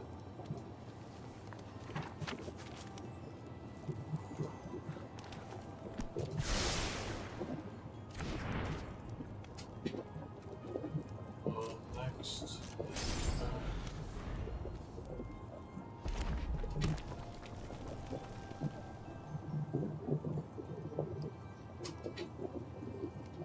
So we need a total of 7 mana on the board to do this.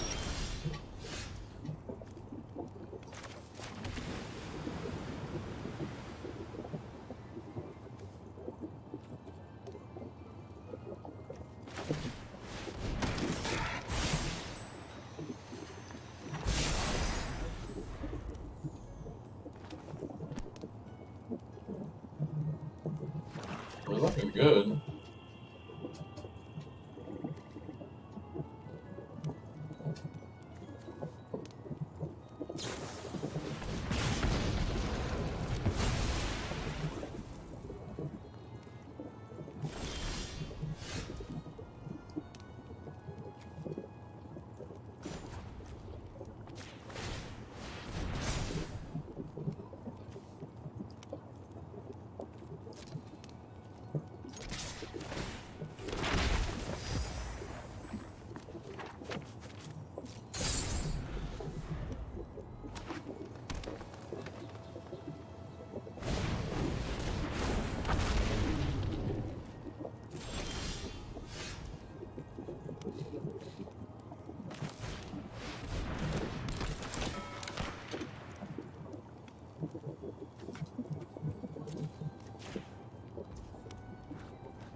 Well, 2 more lands is all I need.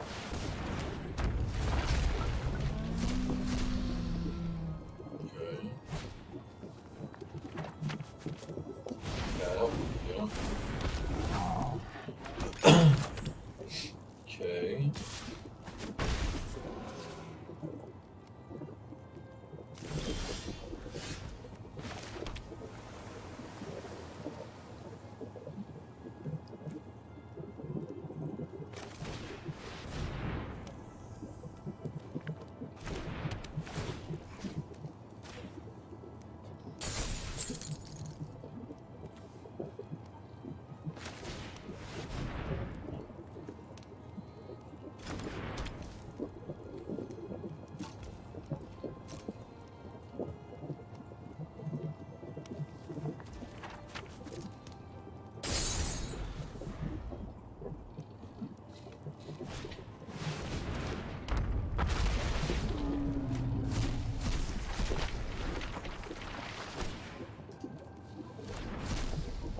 Okay. So now I got a feel for it and I know what I need. So there is a artifact that searches for lands.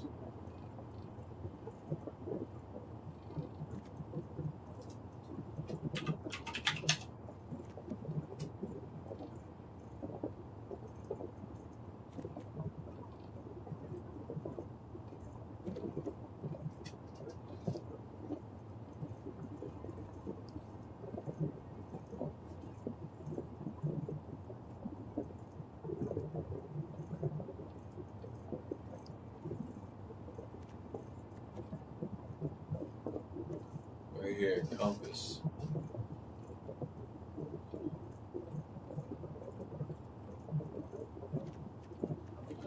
But it puts it on top.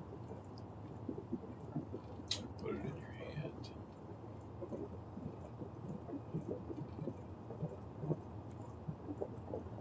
Treasure map might be better.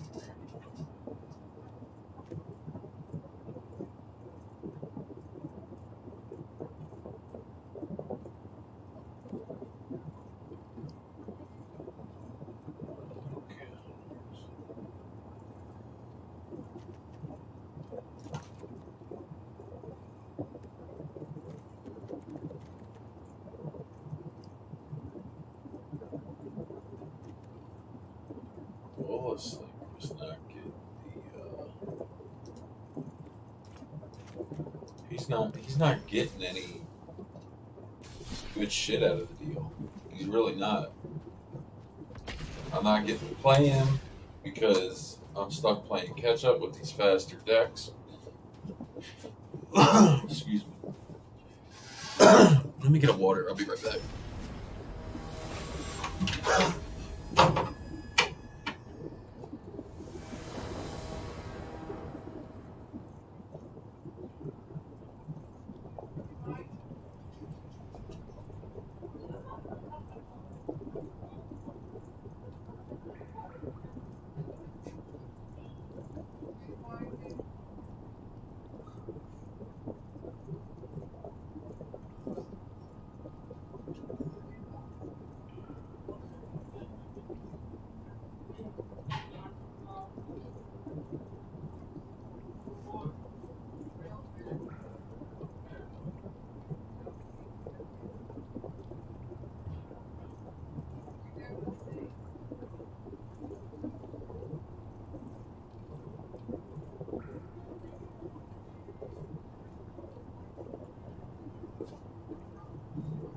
Where's my phone charger?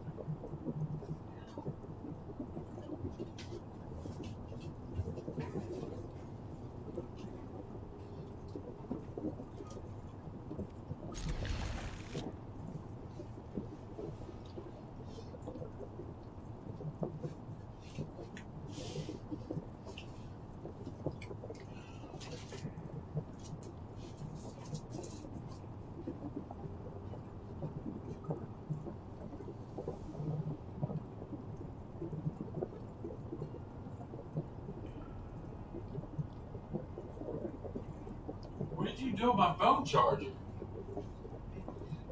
You plugged it in last night in that spot and that's gone. Then why is everything else, including the lamp, plugged back in, but the thing's not there?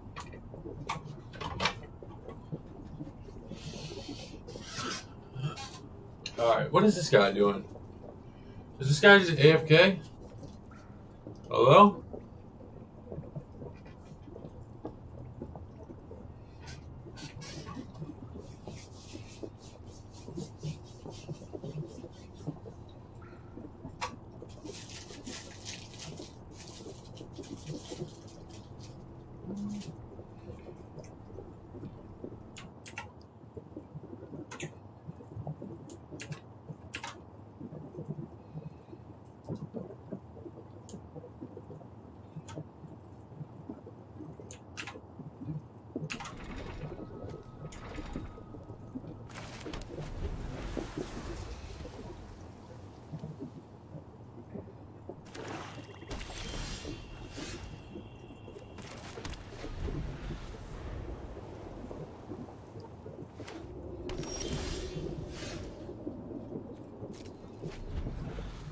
What the hell? I'm gonna say all this damn land.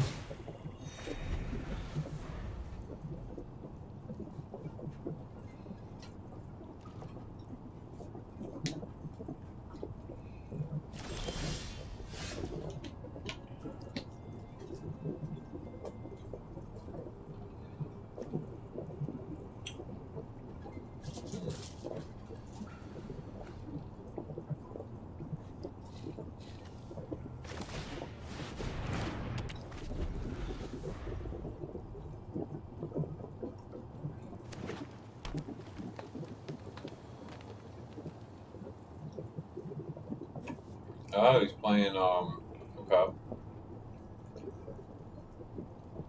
He's probably playing Mill or Sacrifice.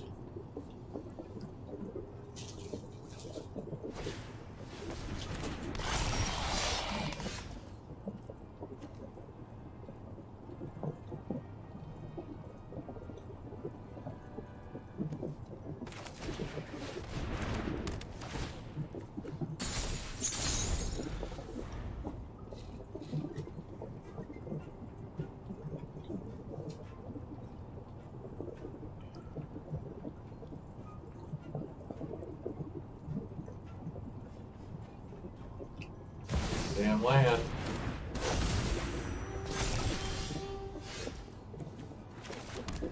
Beautiful.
5-4. So, I think what we're gonna do is we're gonna play Stray. We're gonna hold on to Kite.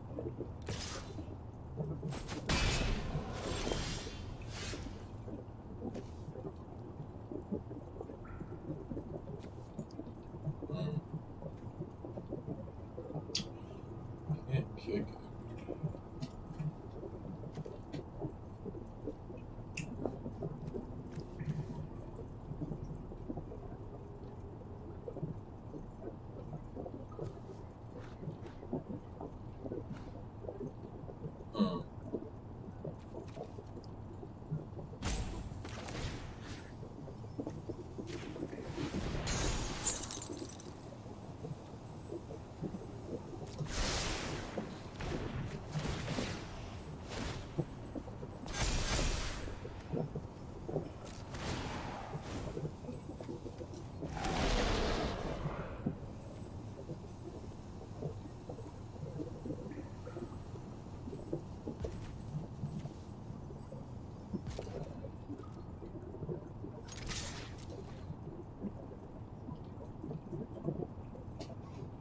Uh-huh.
Just take the 5, bro. What are you doing?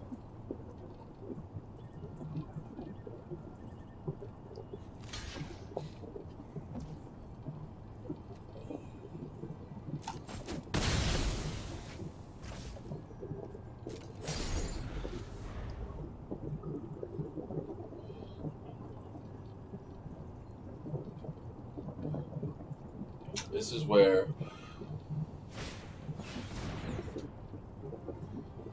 realize what's what.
Hey, sorry I wasn't paying attention to the chat because my screen died. But yo, how are you?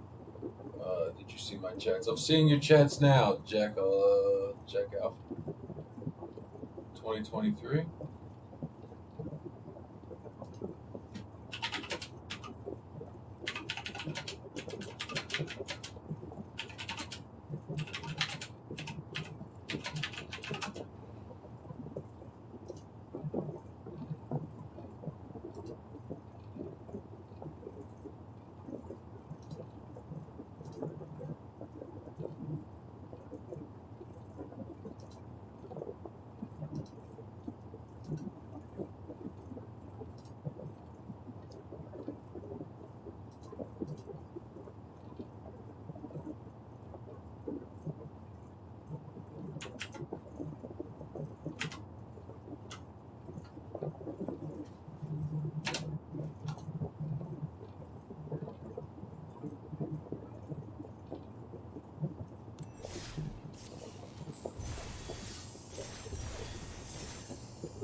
Hmm. Where is my charger?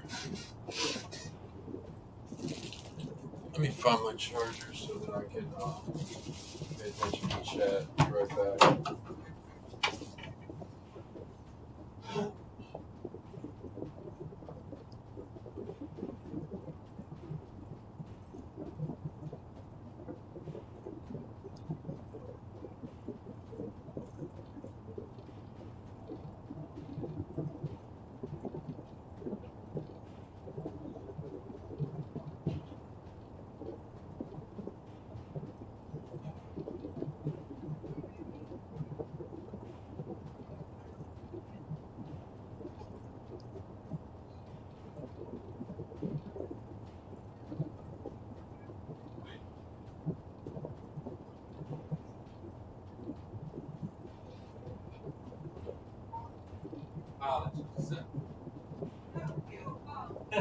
Sorry. All right, now we got the charger. Now we got everything set up. Let's turn this back on. Ah, lordy, lordy, what am I gonna do? Oh, lordy, lordy, what is I gonna do?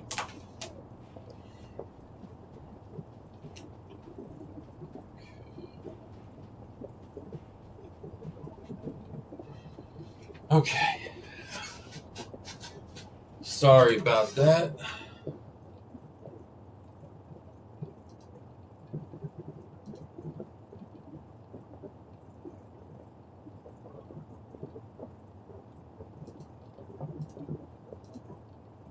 Um, huh.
All right, let's get back to it.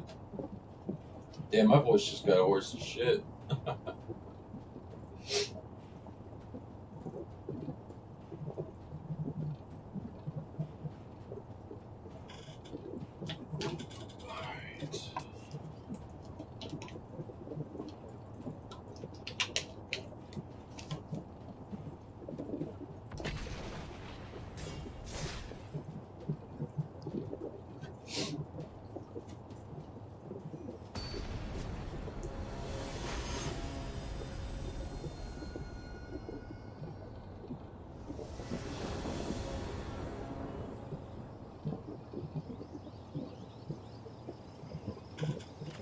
Oh, hell yeah.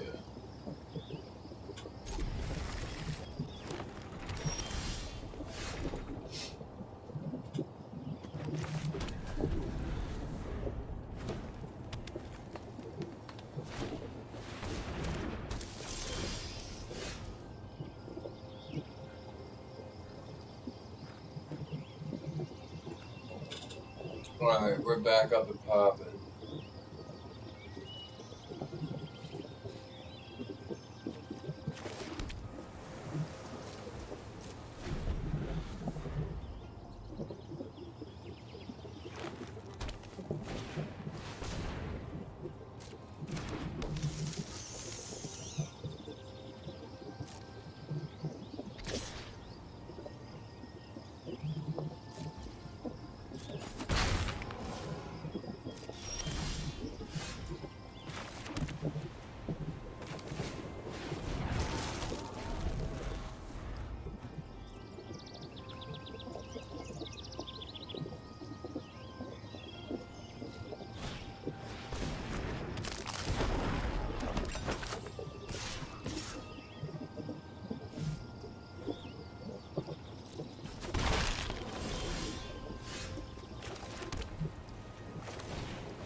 Go on, Cookie.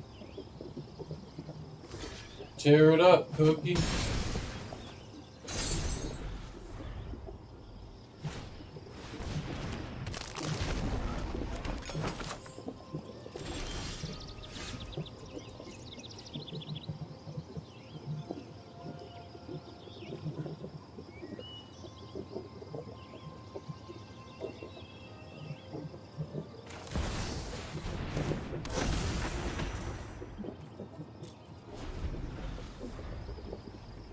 About to get crazy.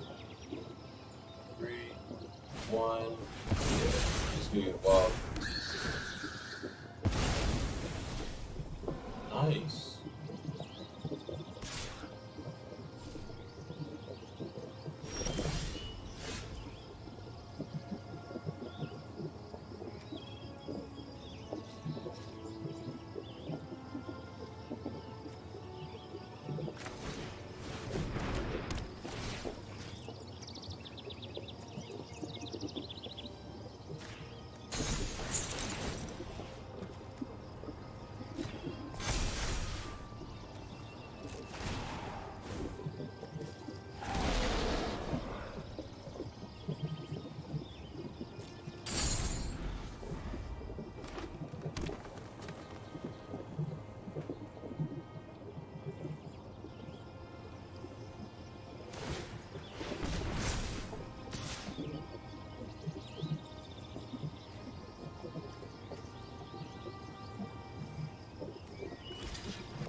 that up. Let's see what we got here. Cool.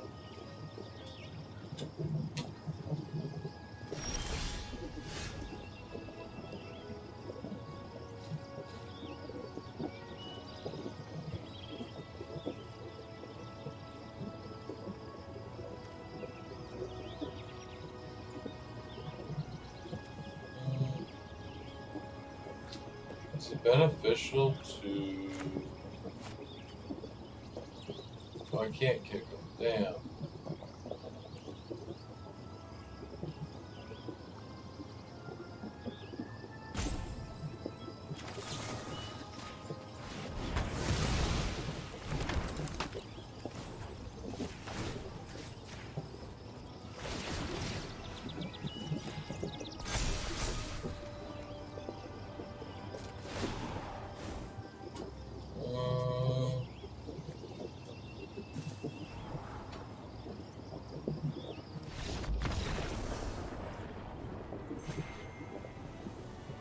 Why'd he quit? It was so weird. Why'd he quit? I don't get it. Whatever. I know how I have to deal with that. So, instead of putting the stun count, right? The impede momentum.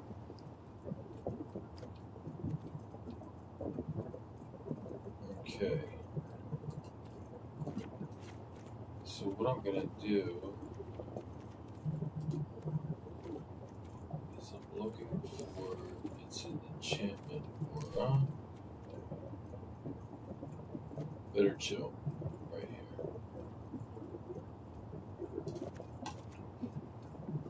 That's what we're gonna do.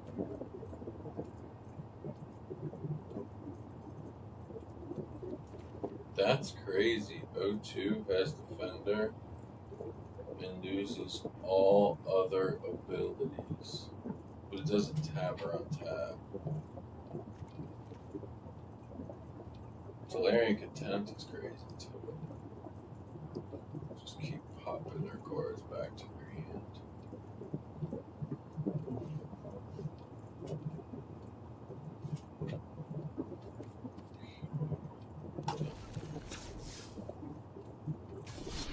So this should be the gist of it.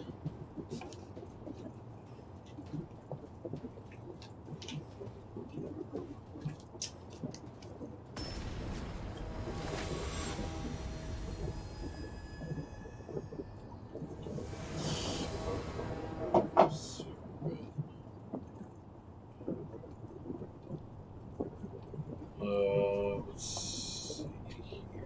Yeah, this is definitely a good setup.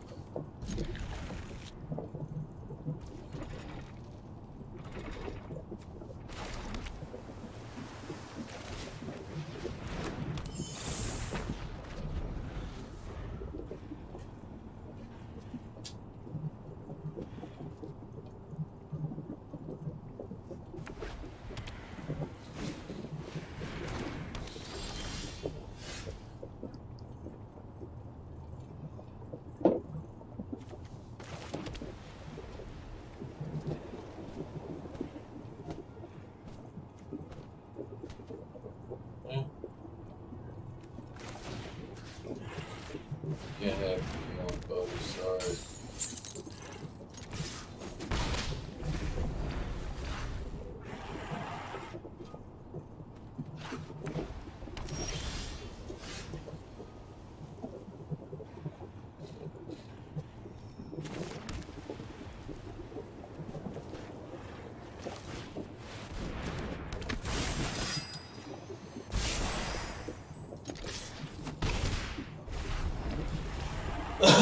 It's going rather quick. We need to get some more land out there, but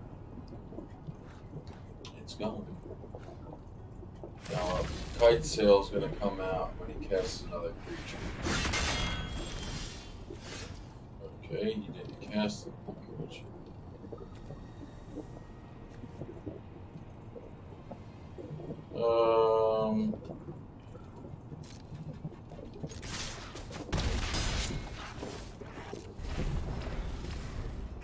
Sometimes it's better to, like, you know, most people want to cast shit every turn. It's not beneficial sometimes. Just don't cast shit. Especially if you're playing blue. Because blue can do a lot of crazy shit, so. Let me see. Enters the battlefield for each player. Choose up to one other target. Artifact or creature. Is this an artifact or creature? No. So that doesn't work. Is that an artifact? That is an artifact. So then what we'll do is we'll still bring him in. And we'll take him out. And we'll take that out. Cool.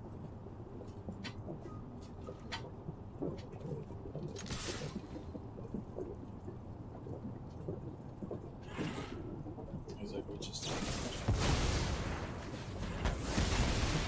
okay. Well done, buddy. Well done.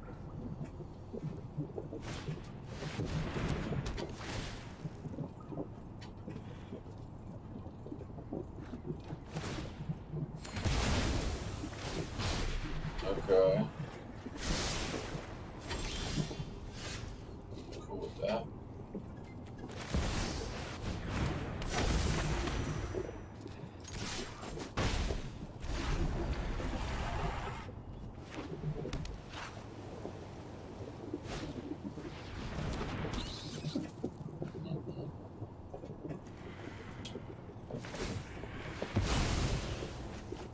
Ooh. Stride it up, baby. Stride it up. Ooh. Don't want to do it though.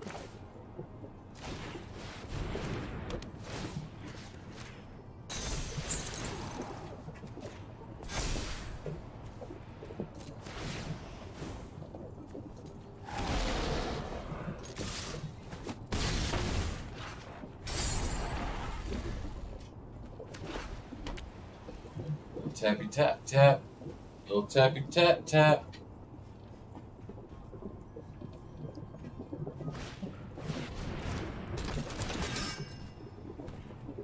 Big blue fist forward forward.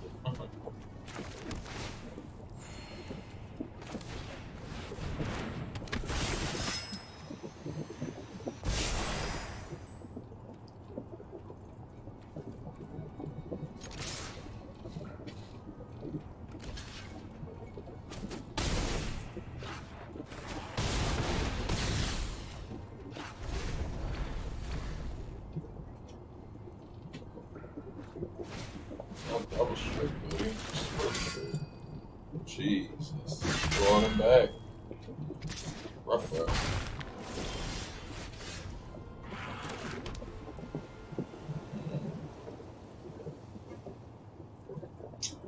He's only got 6 left. Oh! There he goes. Every time.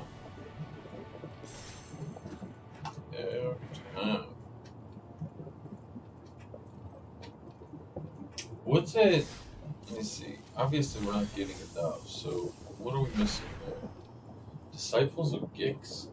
Enters the battlefield, search your library for up to 3 artifact cards and put them into your graveyard, then shuffle them. I guess. No, that's weird. Okay, weekly win rewards, daily win rewards. Our mastery. Oh, we got mastery shit. Let's go to the mastery tree. We got some mastery shit. So we got 2, don't we?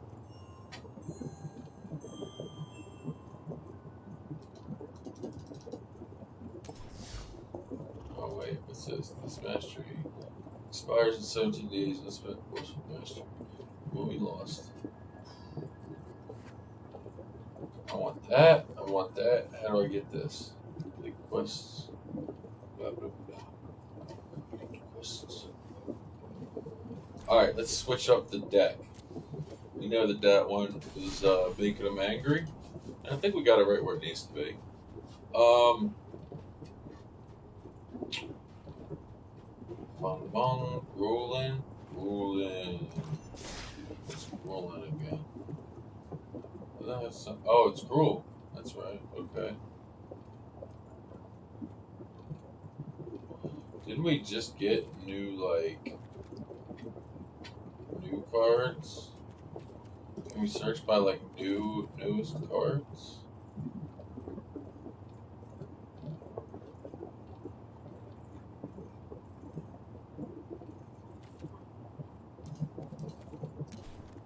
Let's see. I think we got some Gruel. Getting combat. Trying to control 3 markers. Blocked. I think that's what it was. Where's this guy? Grab him. You know what? Let's make a new deck. Let's do like a blue, red. I do like this deck right here. Matter of fact, let's play Area. We haven't played Area in a while. This could be fun.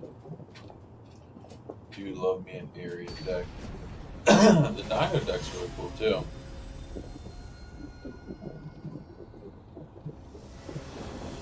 I wish the weather would clear up. I'm supposed to go play Commander tonight. Oh, that's right. I'm not going because I'm going to play a game of Commander. No. So, good times.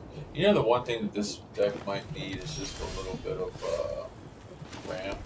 And I think that's all it's going to need.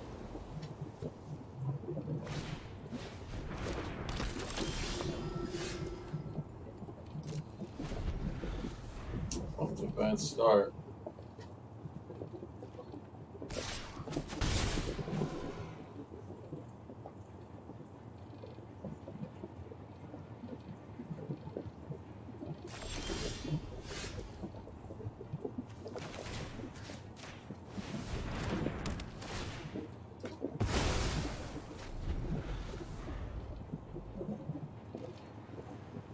Needs a black, guys. Help me out. 1 black land, and there it is. Okay, let's get some shit rolling here.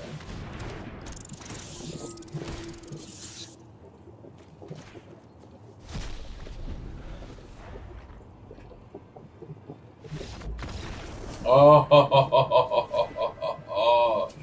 he didn't want to play a skitter deck. He's like, damn, playing them damn rats.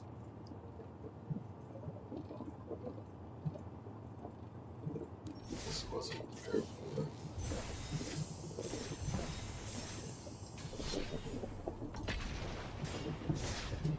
Shit, we might actually make it to platinum.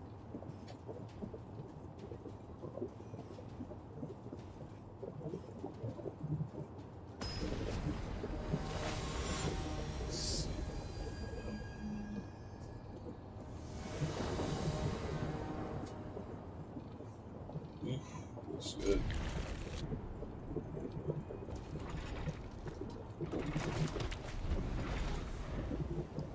That's right, we had a stroke of midnight. A $3 card.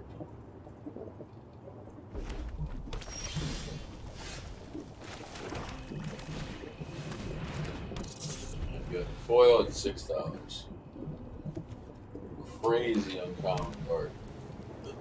Destroys a non-land permanent. For white, non-land permanent. Not creature, non-land permanent.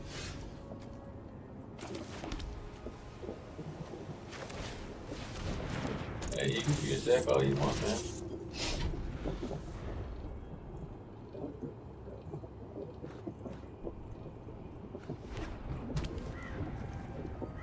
It's an instant too, so.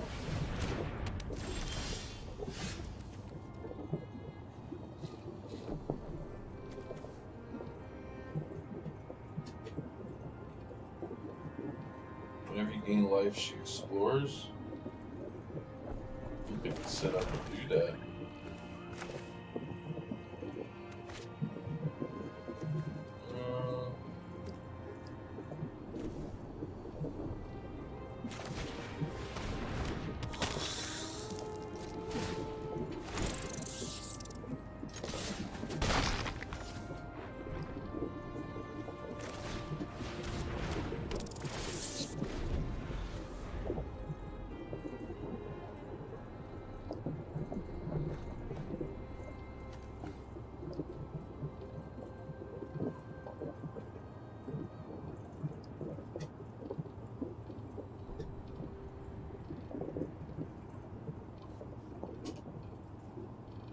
He's playing like a whole lockdown deck.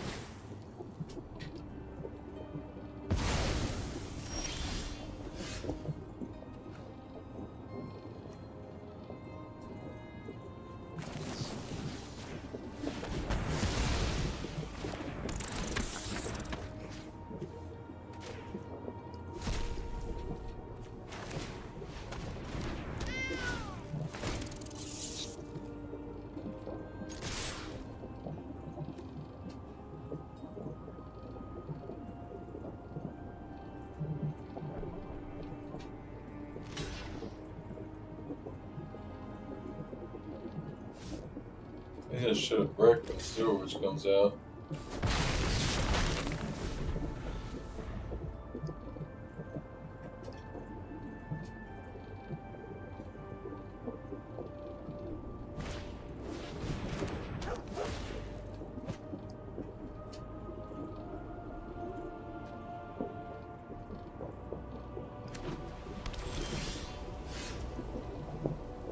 Oh, I think they want to play.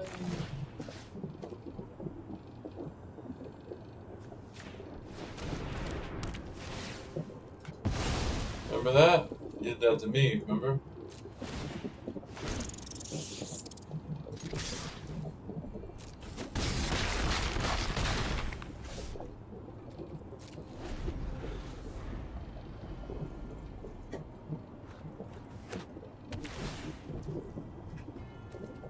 Okay, buddy.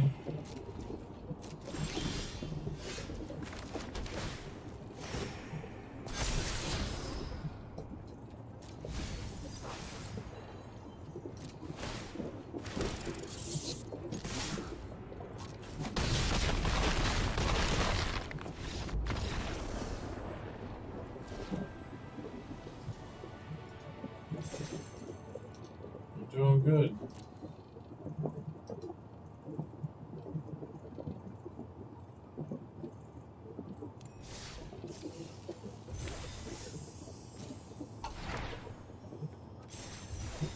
Bullshit cards. It's always bullshit cards. Always bullshit cards. It's always like, in the beginning, it's always racked up with all these fucking things that you can do and get gold and shit. And now it's like garbage. Let me see something. I wonder if mail's coming today. It's the snow. I do have to call that place and see if they packaged it, talk to that guy.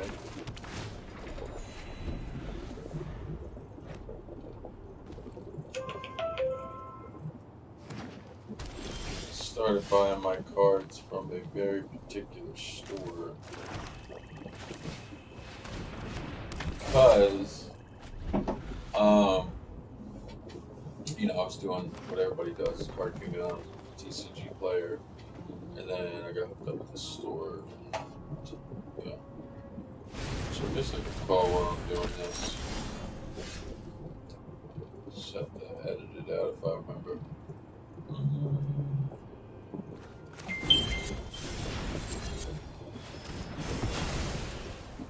It could be rather crazy. Questing bureau.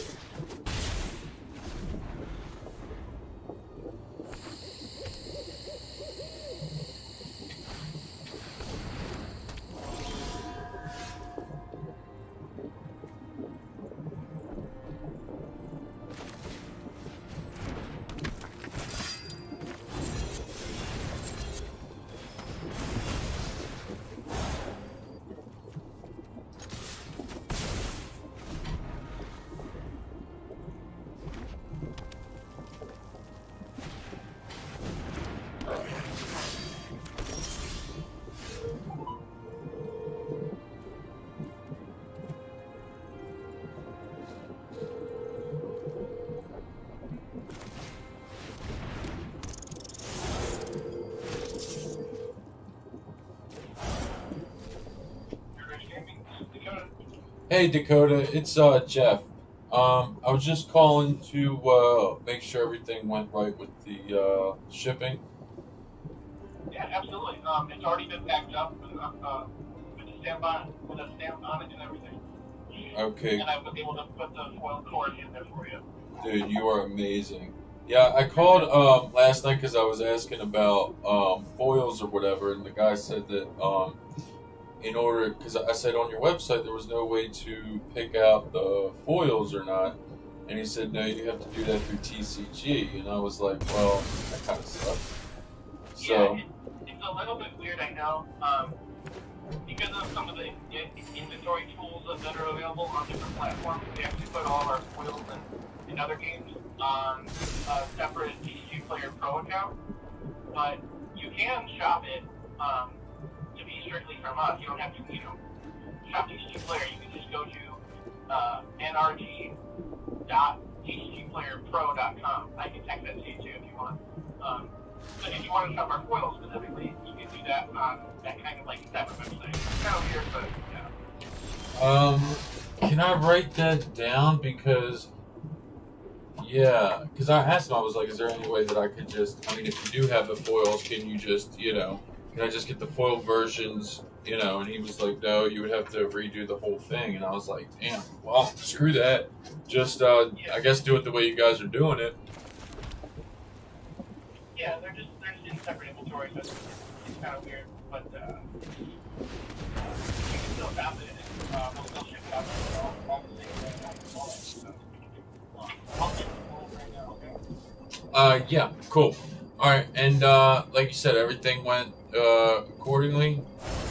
I appreciate that. Among the few hundred orders that we shipped this morning, so you're all set. I appreciate that, man. Thanks a lot. And you guys are awesome. I'll definitely make sure I shout you out. Well, thank you so much. Yeah, let your friends know. Yeah, I put you in the survey or whatever afterwards. I don't know if that helps you out or not, but I definitely, I was letting people know that you're a pretty good dude, man. I gotta give you that.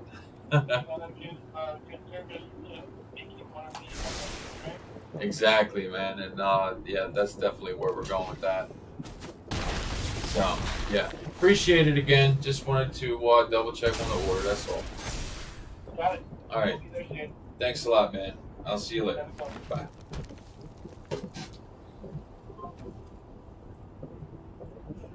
Sorry about that, dude. That company, Nerd Rage Gaming. I'm not getting paid anything, to shout them out.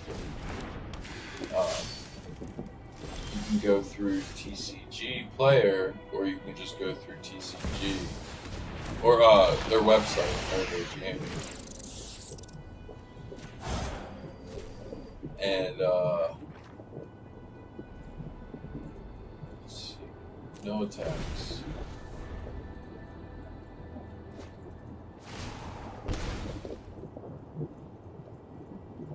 No attacks. I'm gonna kill the red cap. Just gotta block it. Let's go.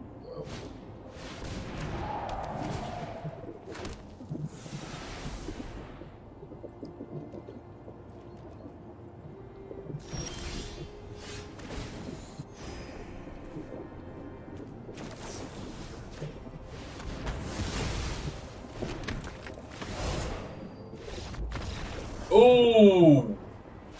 He wasn't feeling it. Wait, does that mean we're Platinum 3 now? Let's go! Let's go, baby. Tell me I got something good for that. Because otherwise, what's the point, man? Come on, you gotta give me something cool. Garbage. What's this Arena Open Day 1? The Arena Open. 2,500 gems, 1,000 gems, 5,000 gems. And what a reward, Quintorius Con sleeve for 0 wins. So you still get a stupid sleeve. It sucks. Compete for monetary rewards. Sign up for this day 1 event. Get all 7 wins to qualify for day 2, where top finishers earn monetary rewards. Players may enter day 1 as many times as they wish, but can only enter day 2 once, even if they have qualified through day 1 multiple times. The format for this day 1 event is Lost Caverns of Ixalan Sealed, with single game matches. The day 2 event will use 2 traditional Lost Caverns of Ixalan drafts, with best of 3 matches using sideboards and individual timers for assistance. Click here, contact customer service. Must be 18 years old. Participate. See here for full details, guys. We gotta see this. So let me pull this up.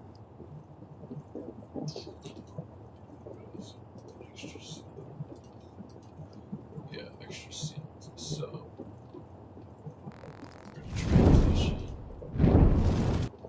And it says here, so it starts on January 20th. It's the 19th, so it starts tomorrow at 6 a.m. Sign-ups end 21st, 3 a.m. Okay, so you'll have 3 hours to complete your current run, but you won't be able to join after this deadline. Matches in progress will be allowed to finish. Let's see. No new matches begin after this time, but matches in progress will be allowed to finish. Player can choose between best of 1, the Lost Caverns of Ixalan Sealed, or best of 3, the Lost Caverns of Ixalan Sealed.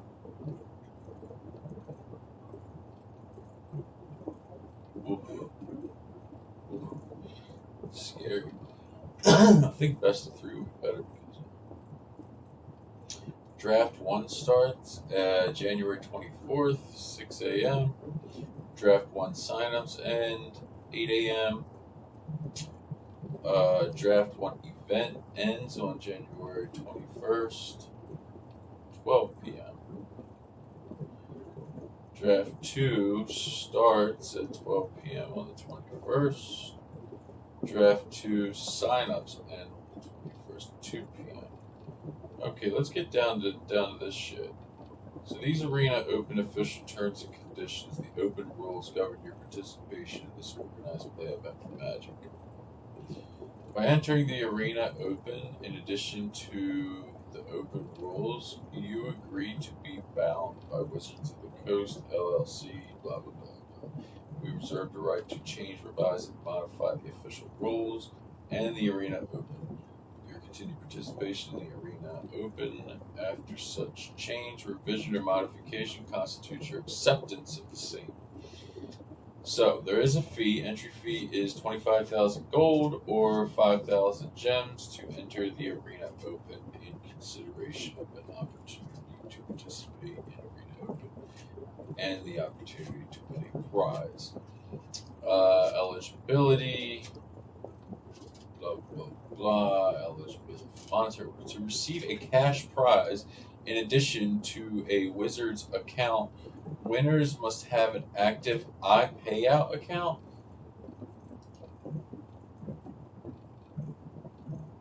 Okay. Do I have one of those? If a winner is eligible to receive a cash prize, Wizards will contact winner via the email associated with the winner Wizards account to obtain the winner's DCI account and iPayout account information. The winner must check their email regularly after the Arena Open ends to ensure that winner responds to the inquiry in a timely manner. If a winner does not respond within 90 days of prize notification, Wizards reserves the right to rescind the cash prize. If a winner is eligible to receive a cash prize and does not, blah, blah, blah, blah. Taxes, blah, blah, blah, blah, blah. Potential prize winners may be required to execute returning declaration of eligibility. Player conduct and gameplay. Players must be in good standing with respect to any Wizards and or Magic the Gathering accounts registered by said player with no undisclosed violations or players is not eligible. Players must also be free of or served fully any penalties for previously breaking any official Magic the Gathering rules or player is not eligible. If any time during the arena open a player becomes ineligible, Wizards can disqualify such player from further play in such an event. The entry fee will not be refunded. Huh.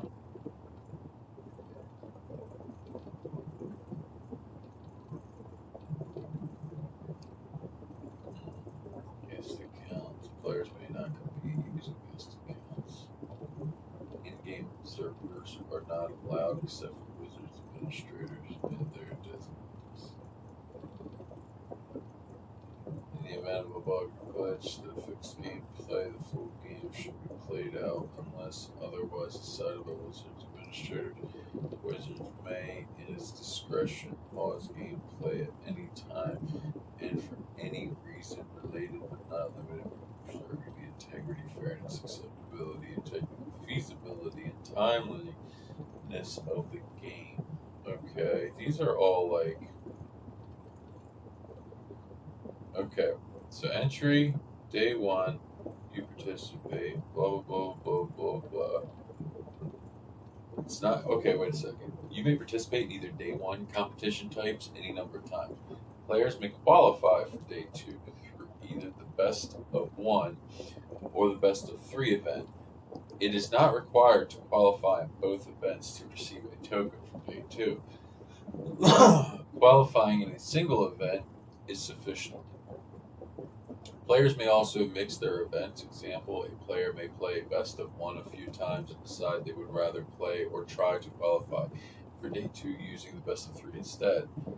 Best of one entry is valid until 7 wins or 3 losses, whichever comes first.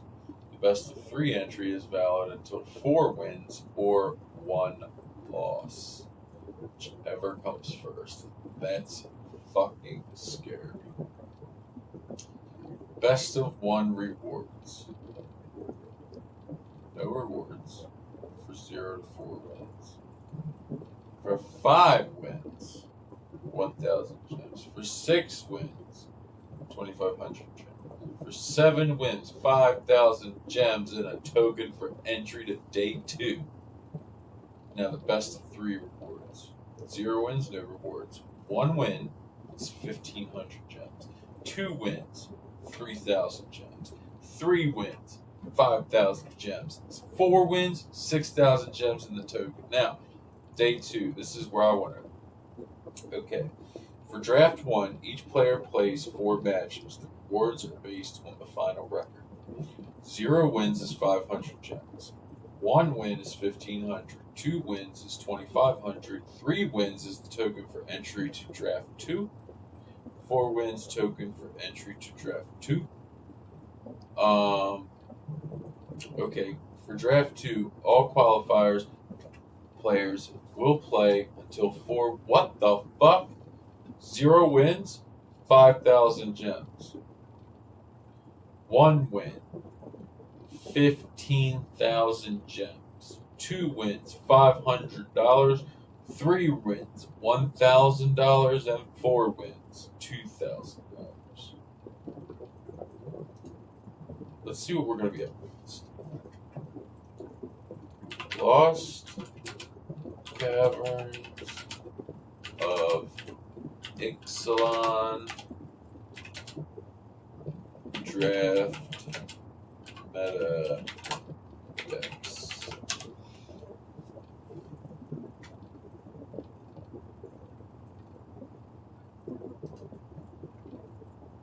In this Lost Caverns of Ixalan draft meta update, I'll be providing you with all of the most up-to-date information on the format so you can crush your next draft. First up, the format news. And the first headline is, what's good? Blue's good!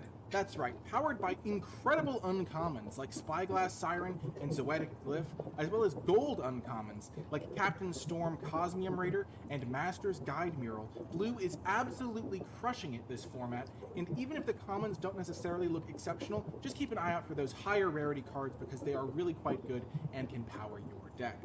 Next up, Caves are a trap. So caves, like Hidden Nursery, which are cards that come into play tapped and give you a little bit of a mana sink later in the game, those are sometimes playable. But what aren't really playable are the cards that care about caves, like Calamitous Cave-In and Forgotten Monument. If there's a card that rewards you for having a lot of caves in play, that really isn't what this format is about. They're not powerful enough to justify putting a bunch of the caves into your deck, so maybe play one or two of the hidden caves like Hidden Nursery, but stay away from the caves payoffs because they are a trap.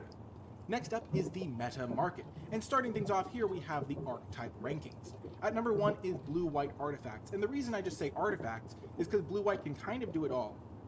It can play a more tempo aggro game using blue's flyers along with some artifact synergies, and thanks to Master's Guide Mural, it has a very, very powerful late game even without having any rares. So our blue-white artifacts is the deck of choice for me. It can do really anything you need to do in the format, early game or late game depending on the cards you get.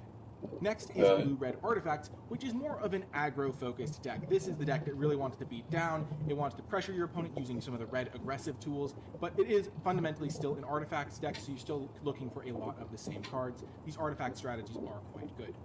Next up is White-Black Sacrifice. I really just think that this deck has a lot of synergies going for it. It can flood the board fairly easily, it can use the flooded board fairly easily, and it just has really good removal, which gives you a lot of play against a lot of matchups. It really combats well against aggressive decks because you can use your early removal and your ability to gum up the ground. Just be a little bit careful of flyers and make sure you save your removal for cards that you cannot chump block or deal with on the ground. Next is Black-Red Aggro. This is a deck that has a minor graveyard theme, so like putting cards into your graveyard can matter, but generally you're just going to be playing strong black cards, strong red cards, using your removal spells to push through damage, and I will say that this can be a bit grindier sometimes, but I think it does best when it is leaning aggressive because the red cards tend to be more aggressively slanted this format and not really suited to playing defensive. Next is Red-White Aggro, a deck that was maybe advertised as more of a mid-rangey shell, but you really just play aggressively with this deck as well. You have some invasive creatures, you have some equipment synergies sometimes, and you can get some flyers from white. Generally speaking, you're going to just want to be attacking your opponent, and then sometimes you'll have a couple of tap synergy pieces, but you're generally just going to be attacking your opponent and tapping your creatures by turning them sideways to hit your opponent. Next is Black-Green, which is a graveyard strategy. I really think this is one of the best grindy decks in the format because it has really good early creatures that scale up into the late game quite well. And so that's something you're going to be wanting keeping an eye out for, is the early creatures that can hold the ground, but then turn on into much better creatures when you have Descend enabled stuff like Basking Capybara and things of that nature, where it's like a 2-mana 1/3 in the early game, but turns into a 4/3 later on. And those are the sorts of cards that really help you bridge the early turns and then fill your graveyard. Eventually, you can get some nice payoffs as well. Next up is Blue-Black, another graveyard-based deck. The blue cards, a lot of the better ones are tempo-based or flyer-based, and so even though blue is like a really good color, it lends itself better to synergy decks, like the artifact synergy decks, versus the ones that want to really go long, because its best cards are like flyers and tempo plays. But Blue-Black Graveyard is still a viable deck if you are going to the late game. You can use some card draw elements, you can use some removal spells from black, and you can also just like play high card quality that blue can provide as well. Next is Green-White Aggro. Green-White is a deck that has a theoretically theme of having like buffing your creatures and that mattering, but generally you're just going to want to attack your opponents, play good, strong of the tier color, as in pile, which, as you saw from the archetypes, green's a little bit on the lower end of things. Best does not mean force this, and worst does not mean unplayable. Just pretty much another way of saying the same message that I just illustrated, but in case that first one didn't really stick. Anyway, color rankings, best to worst. Starting with blue, we've already talked about it. Blue just gets really good cards at uncommon. So the commons don't necessarily stand out as being that much better than the other colors, and some of the commons are generally just worse, but you benefit from the uncommons to such a high level that your uncommons can almost function as if they're rares in some situations, and so blue really gets the benefit of that. And that's one of the things that's easy to miss about the colors in the format, is that blue's just uncommons are just absolutely fantastic, including the gold ones. Next are white and red. I kind of have these paired together because both of them pair very, very well with blue. They both kind of can lean aggressively. I have white with the slight edge because I think second place. Go over the top to some like craft, no mean into play, even though you can play some really long, grindy late game battles. And the reason for that is because if you don't do stuff on the first couple of turns of the game, you're going to get absolutely run over by a decent subset of the decks in the format. And sure, it doesn't do much, because historically the 2-drops in blue that tap for situational mana abilities aren't the best. Also, 2 mana for 1 power on flyers also isn't always the best. We've seen 2 mana 1/3 flyers before, but this one just kind of does enough little things that it's really worth including. It's an artifact, so it fuels your synergies. It's got flying and vigilance, so it can attack and tap for mana in the same turn, and there are enough artifacts that make this relevant. It'll also tap to activate artifact abilities, which is relevant when you pair it with cards like Waterwind Scout, which make map tokens, because you can attack with your Oaken Siren, and then post-combat you can use it to activate a map token, which is really exceptional. Waterwind Scout, by the way, best blue common. Definitely prioritize that card and take it aggressively. It plays great with Oaken Siren, 2-drop Oaken Siren, 3-drop Waterwind Scout, attack them, second main, activate the map. It's really, really good. Oaken Siren also plays well with cards like Clay-Fired Bricks, which are cheap artifacts that have expensive craft abilities, because being able to flip the Clay-Fired Bricks for only 6 mana, essentially with only having to make 6 land drops, is really good. So Oaken Siren pairs well with artifacts, which blue does a lot of artifact stuff. So Oaken Siren is a card that I wouldn't sleep on. I still have been getting these pretty late in my packs, and I think that it's a really nice card. Next up is Another Chance, which is a black card which has been very impressive to me. Just mills you, so it can help fuel Descend cards, and then you also get to bring back 2 creatures, which helps you power through those late games. It plays great with Deathcap Marionette, because Marionette is a 2-drop that helps fill your graveyard, gives you options for Another Chance, and is oftentimes a fine card to get back with Another Chance, because on turn 5 or something, you can Another Chance, mill a couple cards, get back Deathcap Marionette and something else that's quite good, and then play the Deathcap Marionette so you don't fall behind on board, because Death Touch is able to trade with your opponent's 5-drops sometimes. Also, it plays great with Echo of Dusk. Echo of Dusk is almost a card that I put as a sleeper, but I knew I could talk about it here. One of the reasons I love Echo of Dusk is because it's the exact sort of card I've been trying to highlight, which is just a solid thing to do on turn 2.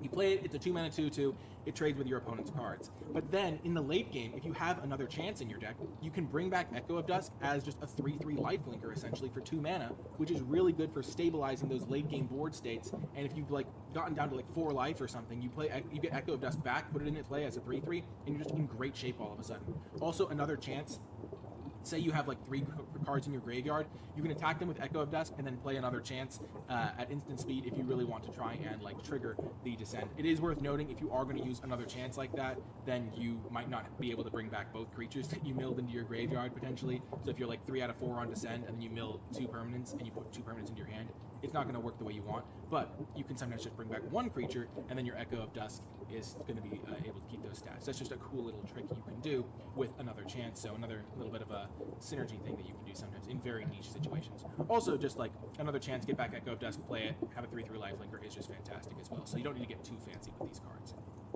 Anyway, I have kind of compiled a lot of this information into this little visual graphic that I refer to as a draft cheat sheet. So it's got the color rankings I discussed, the archetype ranks I discussed, the format speed. It's also got some top commons for you to look at. So as I talked about earlier, Waterwind Scout, absolutely fantastic. And then those are some of the top commons from the other colors as well.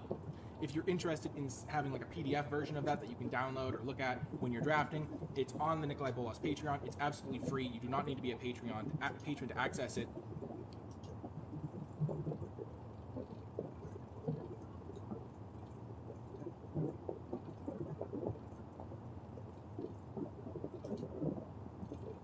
Hello and welcome to my complete draft guide for the long to craft with Artifact as a sorcery, and then exile the mural alongside another artifact we control or an artifact card in our graveyard, and then it will enter the battlefield transformed, making more 4/4 tokens for us. So these are all great if the game goes long. Cards like the Mischievous Pup are also great in this archetype, as it can maybe pick up one of our artifacts after it already provided a bit of value, so we can redeploy them, but it can also save some of our creatures from removal. Then Blue-Black is another pretty slow archetype that wants to fill the graveyard to enable its Descend synergies. A card with Descend 8 requires us to have 8 or more permanent cards in our graveyard before the effect can take place, so that will take quite some time to achieve. Cards that help us mill additional cards into our graveyard, of course, will be great to make that happen. Then we continue our Descent theme in black-green, where we still want to fill the graveyard, but we might also be able to get cards back from our graveyard using the Scavenger. The Mycoid wants us to descend every turn by putting additional permanent cards into our graveyard. Now, do keep in mind, tokens themselves don't enable descent. While tokens are permanents, they aren't permanent cards, which is what we need to enable the Mycoid. You know what? I forgot about that. So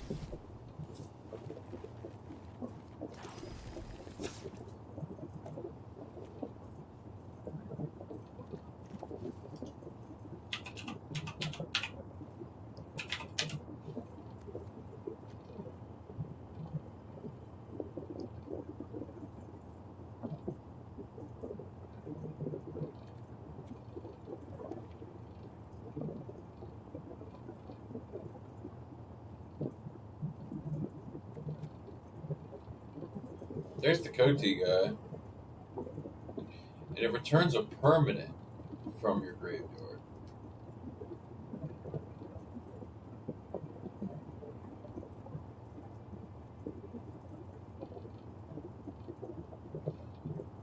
Hmm.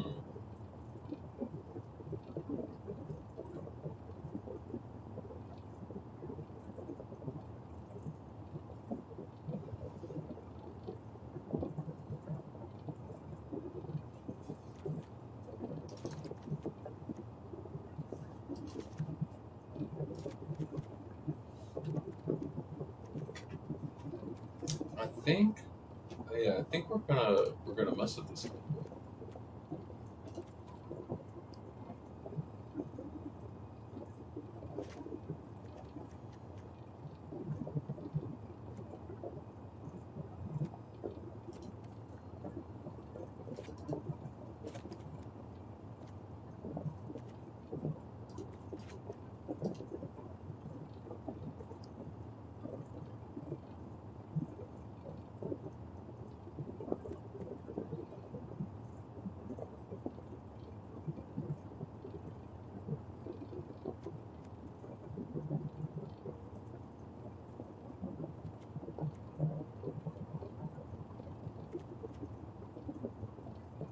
Let's try something, just to do it.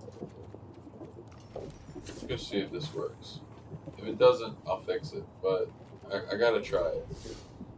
Just because after watching that video of that guy explaining it and seeing those cards being used, it really makes me wanna test this out and see if it can do some really cool shit.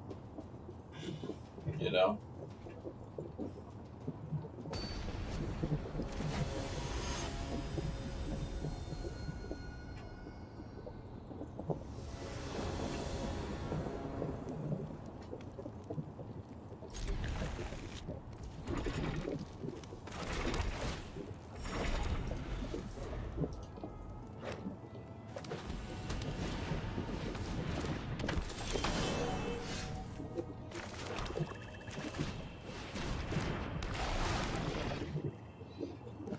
Do we want to mill yet?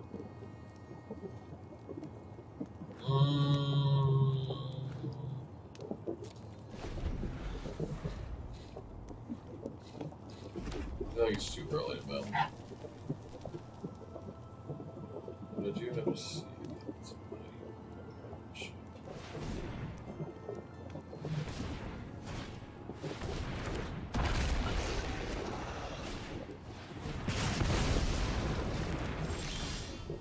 Okay.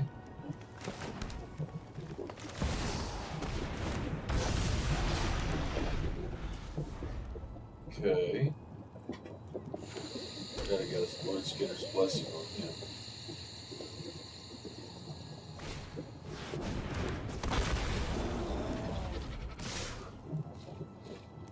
No blocks.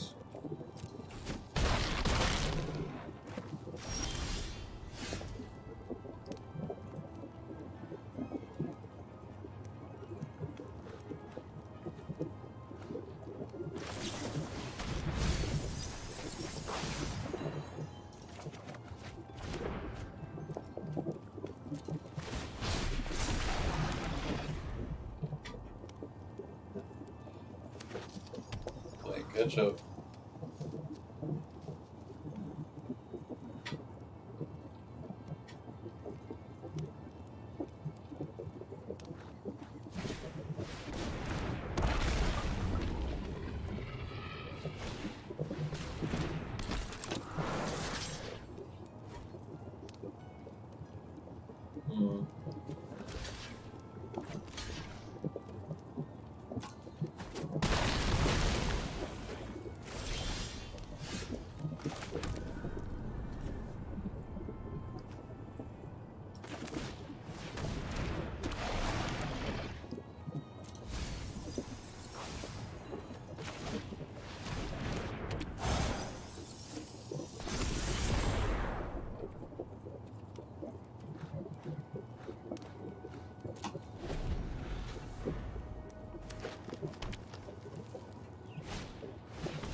Wish that smoked on this one. We didn't even get none of the new cards that we were looking for. As you can see, we didn't get none of the new cards that we were looking for.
This is what I need. I need 2 of those.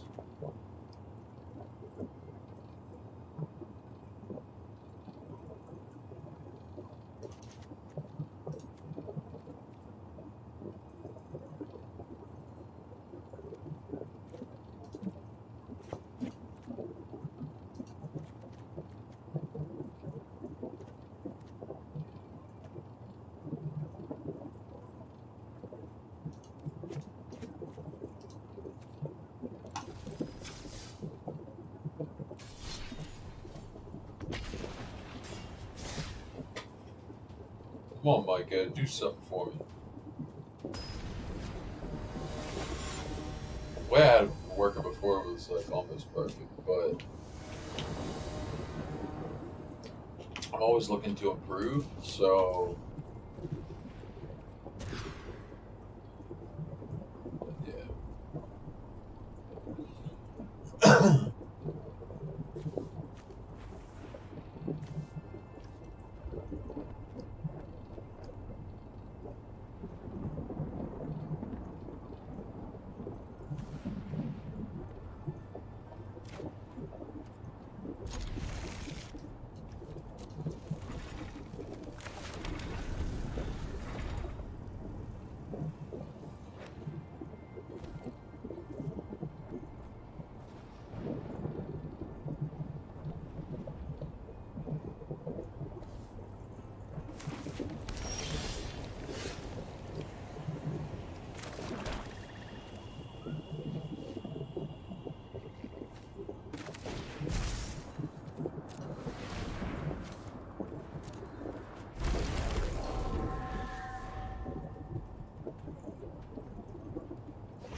Throw this shit away too, sonny boy.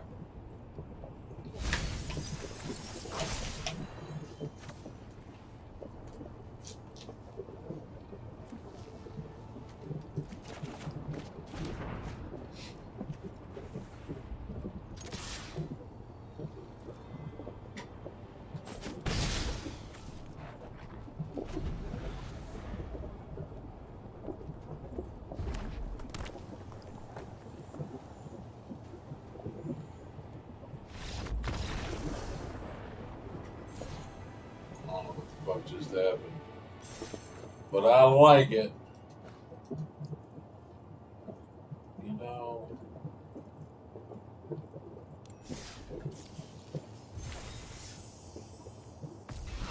Whoa, what is it? Whoa, what is this? Titania? Voice of Gaia? Reach?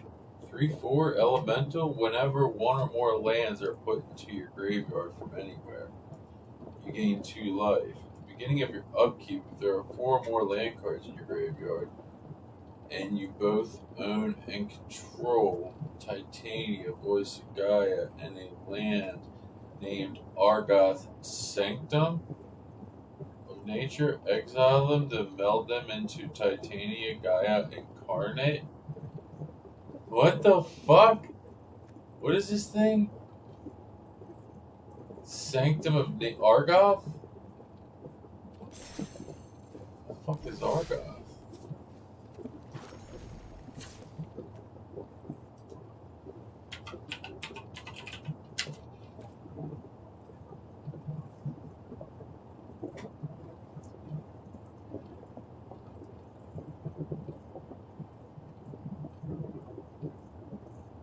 I think it's a land, right?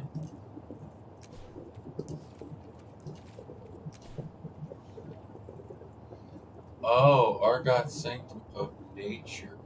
I see it. Okay.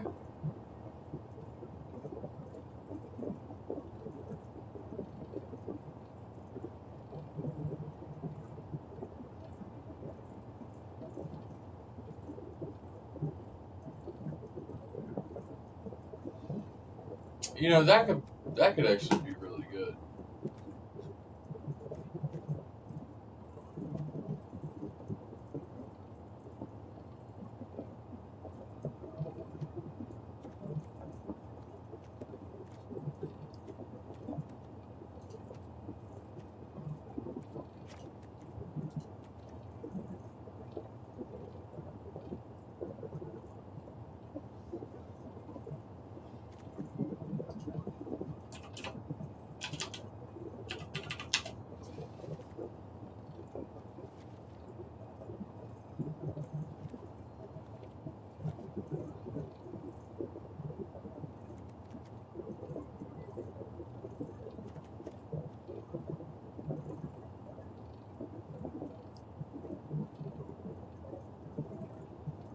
Hmm.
Got that set up.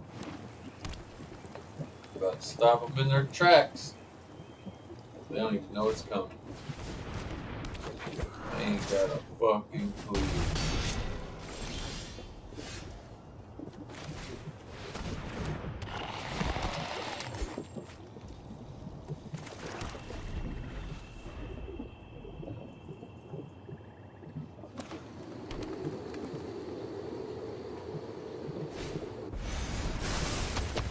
Bring it.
I think I got this one in the bag.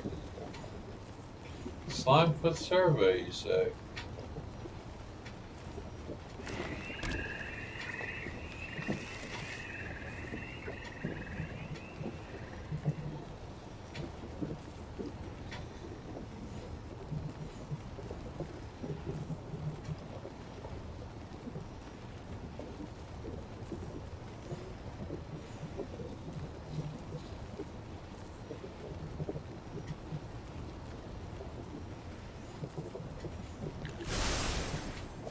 Slimefoot survey sounds pretty good, huh?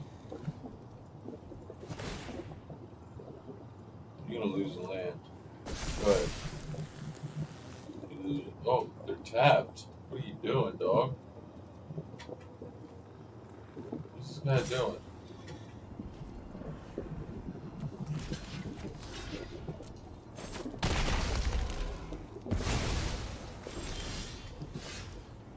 Can't get that through.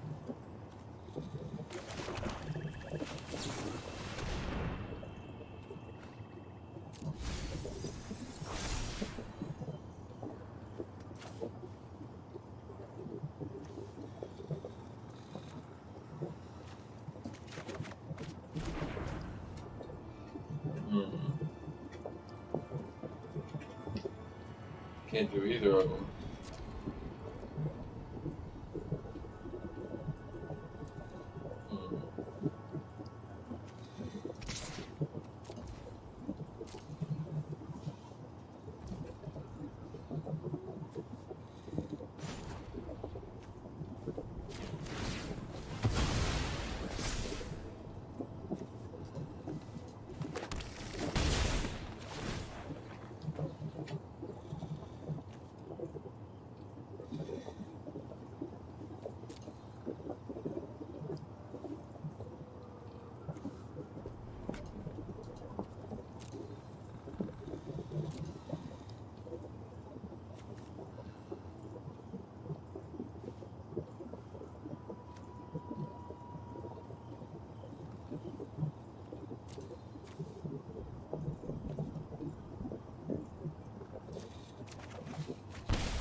better get something out there to deal with that.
Go ahead and kill it.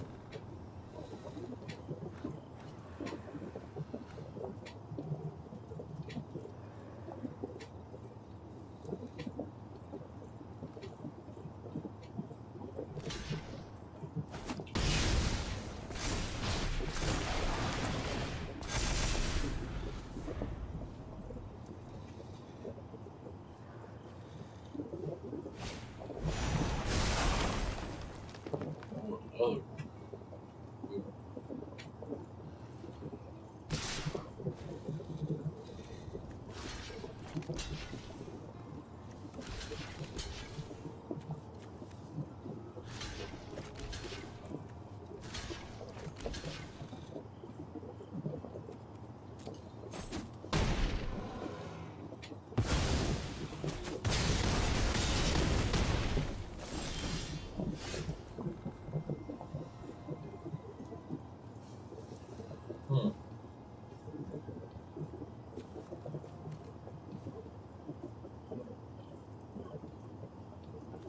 Shall we breach?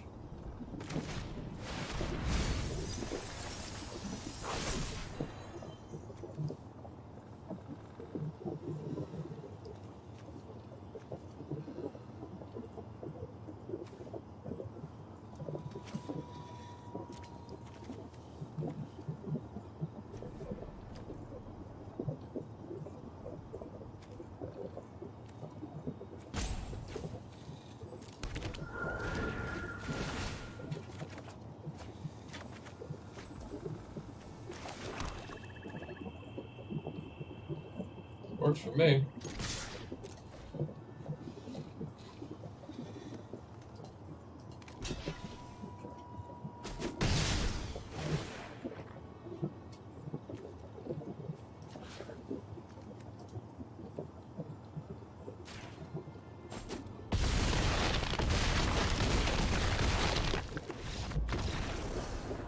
All right.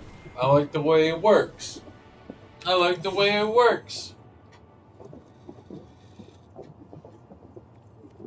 Yes, I have fun in this match. So let's save that.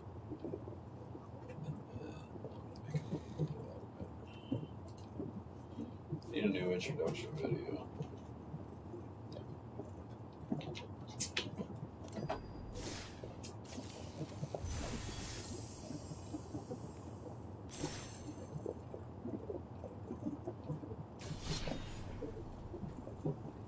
Shall we try another one? No.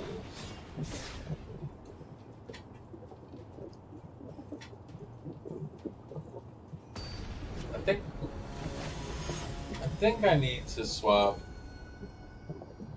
the Explorer guys with like maybe put like 4 mana dorks in. Oh, this could be good. just off of these two alone, I can do some shit.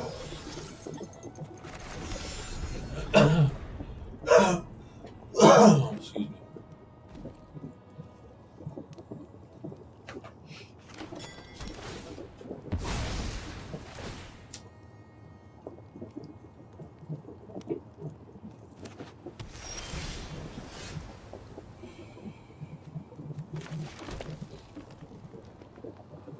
Oh wow, that's right. I need a black to do it.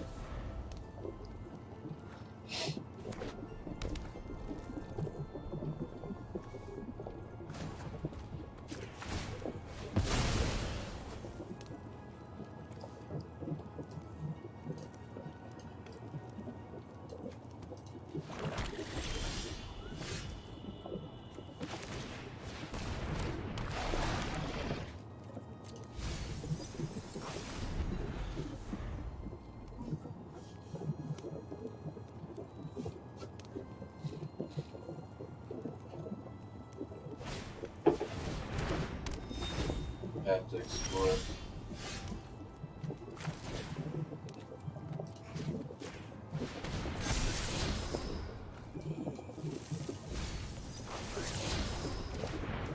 There it is. Alright.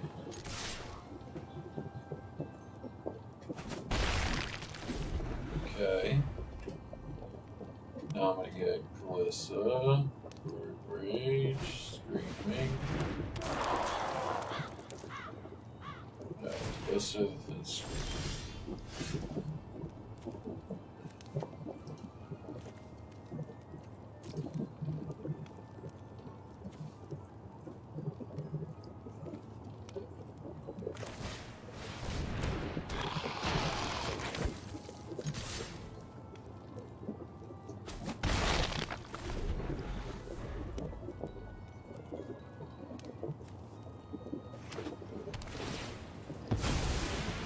whatever she swings is gonna die. I don't think she realizes that. Or he, rather. Cody's gonna...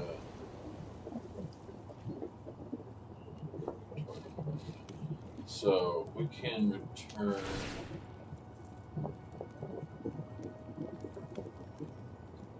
the world thingy, whatever the hell it's called.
Okay.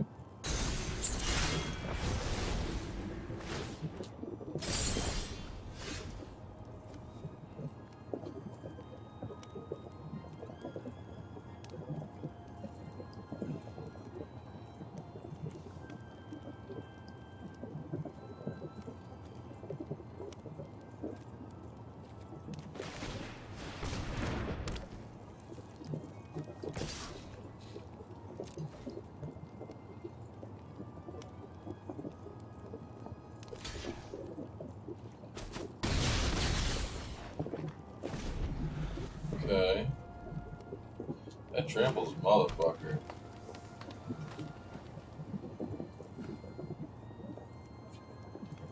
You're not getting that invasion, buddy.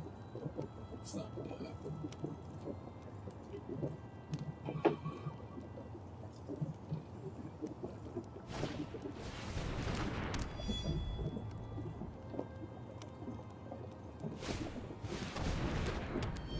Collects his shrines.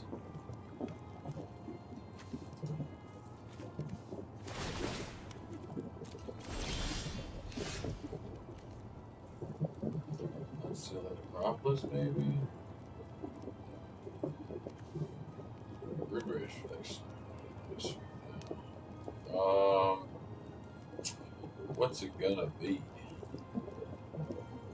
Let's see if we can get our boy in here.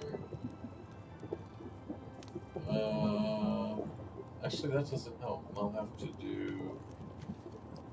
Yeah, I'll have to do this guy.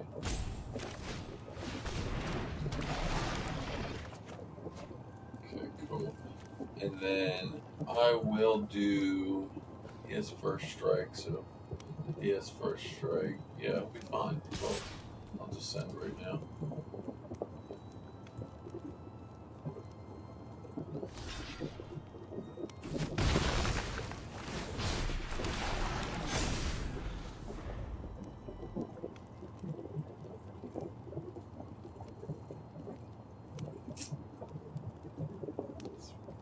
It's working out. It's working out. Well, it actually functions. So I'm gonna unseal now to get Micah on the board. Not worried about that. Yeah.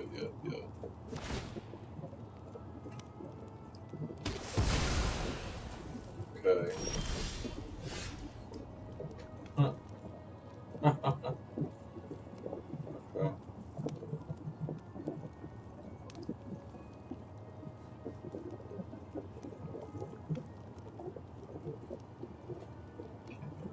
Land considered permanent.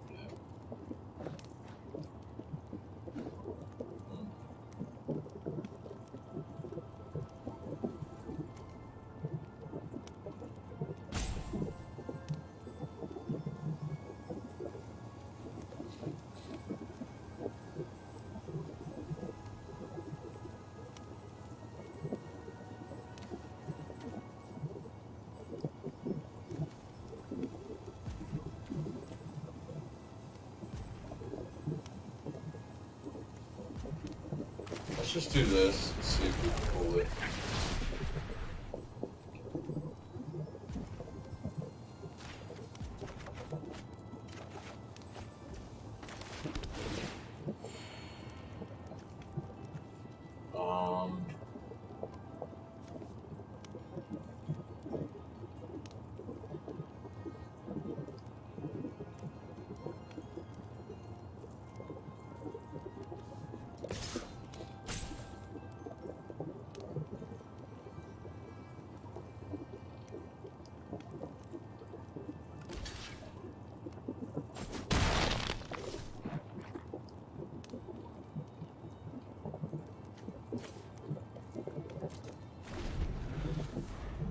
That's a descend. Why didn't that count? I had to discard. They went into the fucking graveyard. That's a descend. Why didn't that count? What the fuck? Airbox, okay. Okay, who's getting it? Who's getting it? Ooh. Let's pump up the quality.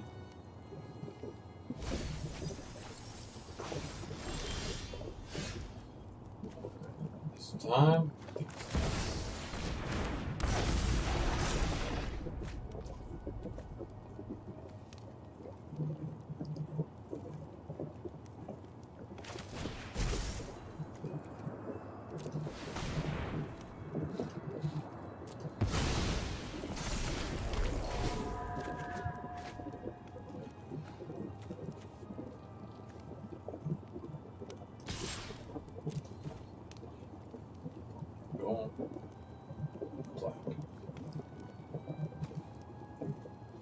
Do it. Get rid of that shrine.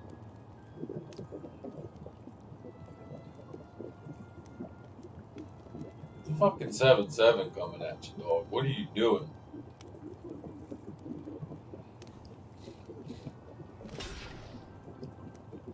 Okay.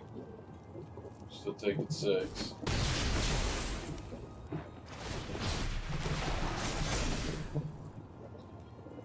Yeah, discard one.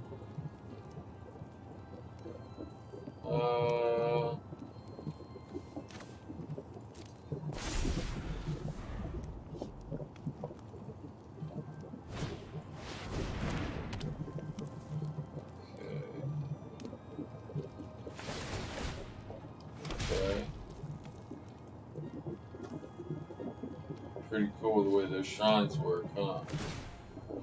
Pretty cool the way that micro tyrant works. Ooh, I could use the card draw. He got out of there. He said, fuck this. I feel like once you got the core set up, it's just a matter of,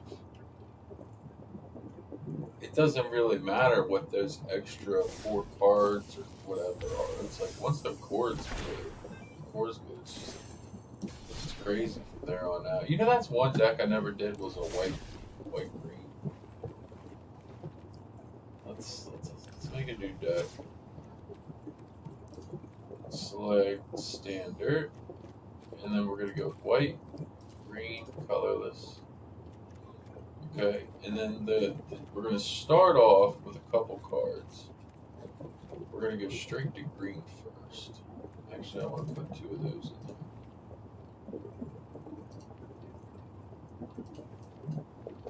I want to put some removal in there. I don't know if we're gonna need soldiers. Soldiers might be good.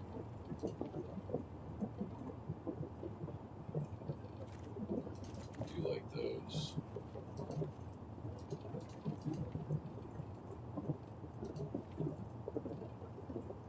Oh yeah, I used to have those rotten tails, man. Those things were awesome. Must find cultivator. Untap a land. Ramp is nice. What's that thing do? Okay. Oh, I'm gonna turn here. I do like the basket cap. I need about that. You need it. Fuck, you gonna pay 7 for that? Okay, Prowler, Battlefield, build 3 cards. You may put a land card from among the cards about this way into your hand. If you don't, put a 1/1 counter.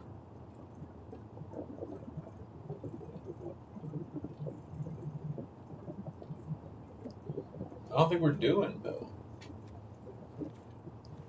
Let's go over to the white and green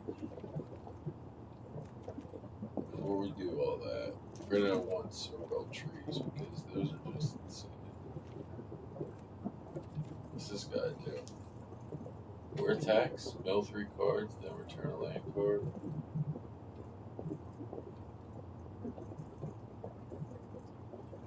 Wow.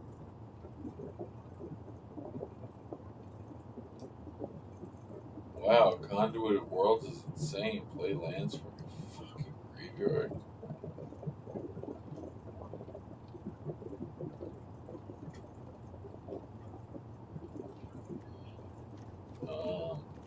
Okay.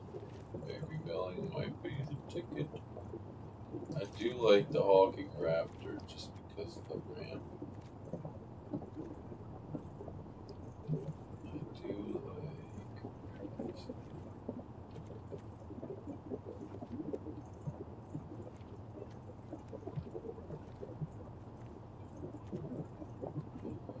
Throw a couple of those in there.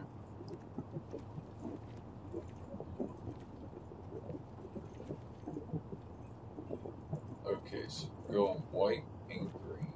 White and green. What was this guy? Squirming Emergence. Return to the battlefield, target non-land permanent card in your graveyard with mana value less than or equal to the number of cards in the graveyard. Okay. Yeah, that should fucking be the other. Still haven't found the green one. There we go. Very good. We're all right. Okay, now we need Kami.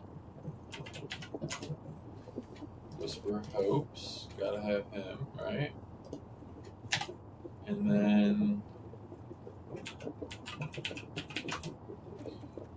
counters.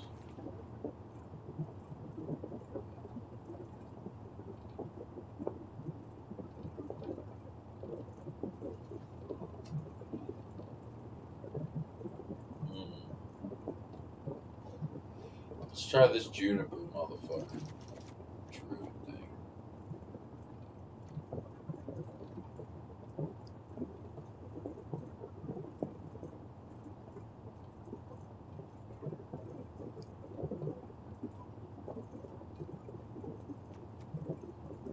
Actually, this guy is better than this guy.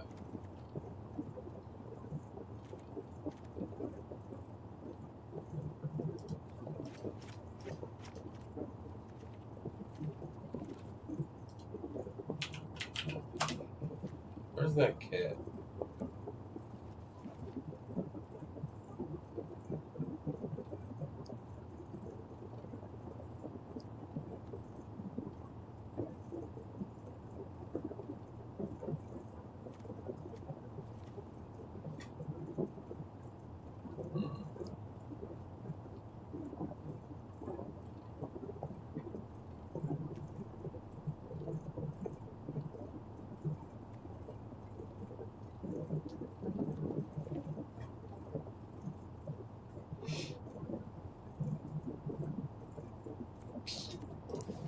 I thought there was a, let me see something.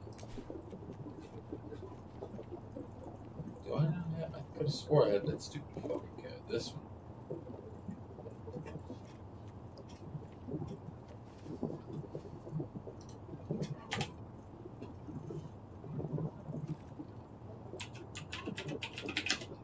So we're gonna start this off simple, working on one counters. Things come in, they trigger.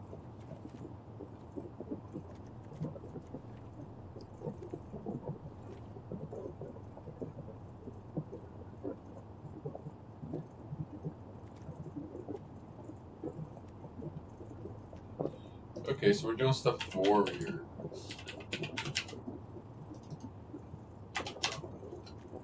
So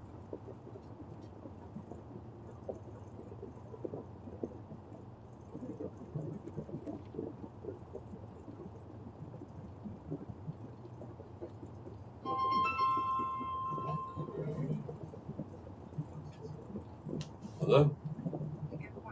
What? What? What did they say? They said that the reason why is so the basics and they were seeing the smart it's just valid as heart failure, the cardiac doctor being fine. He still has to do 5 rounds. And obviously the surgery was well That's crazy. yeah. That's wild. I mean, since you've been here, a lot of created by them. Right, right. No, I agree. That's wild.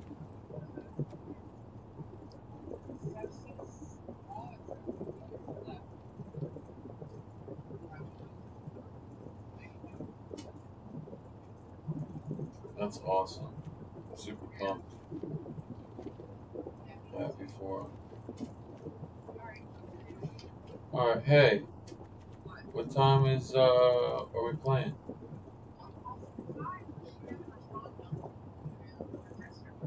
Okay. Okay. Okay.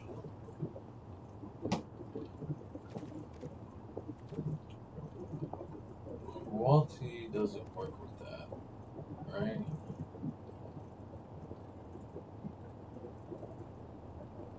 Yeah. I mean,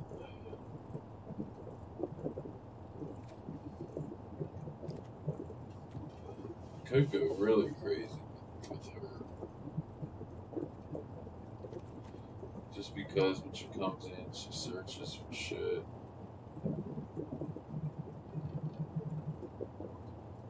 Monster roll tokens from the werefox would be good too.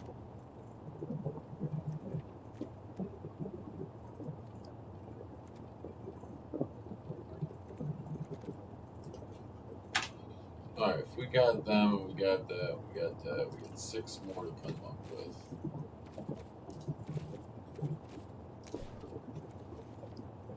And we're gonna need, I don't think we're gonna need to ramp too much into this. I think now we're just gonna need like a card draw engine.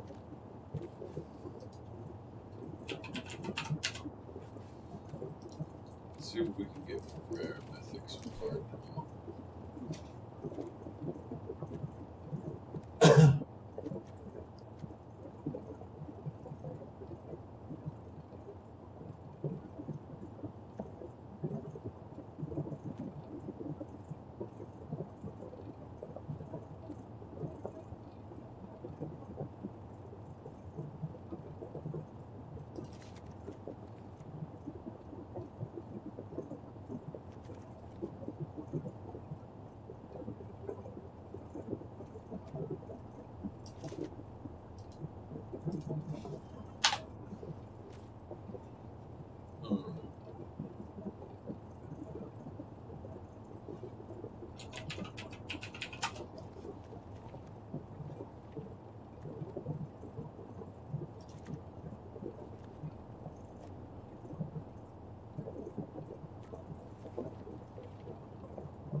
Okay. So we're gonna try this weird deck that we just made like 2 seconds ago. I mean, if I can make this thing work, come on, let's change our character and shift this. I didn't live through hell to lose to you. Seek shelter in my stewardship.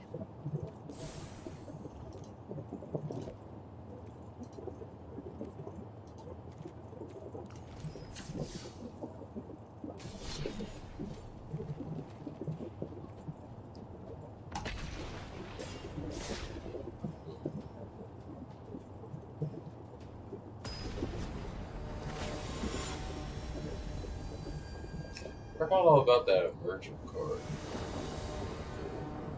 If I ever had them. Looks good so far.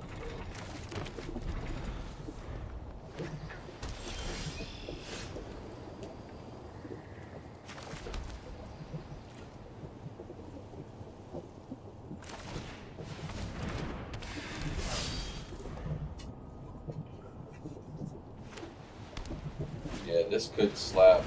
Let's see what happens.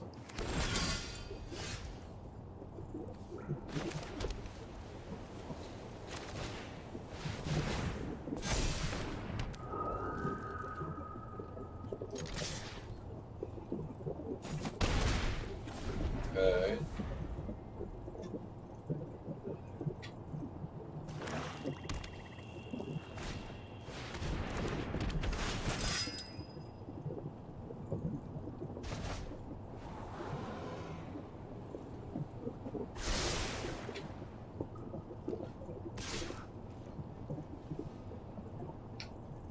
Nothing blocks.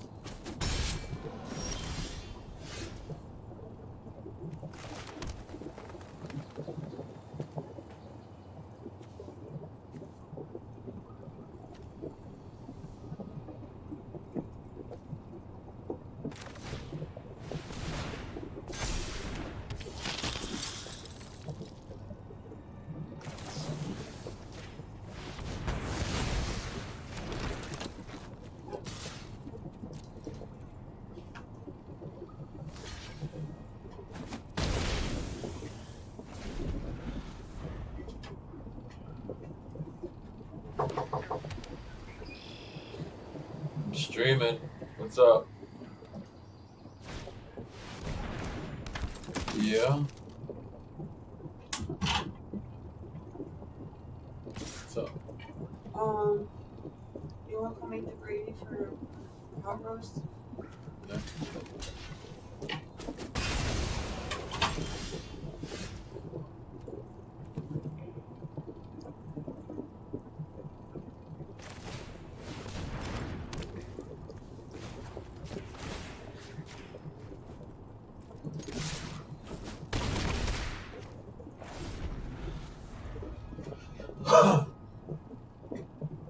This weird deck that I put together is actually slapping right now.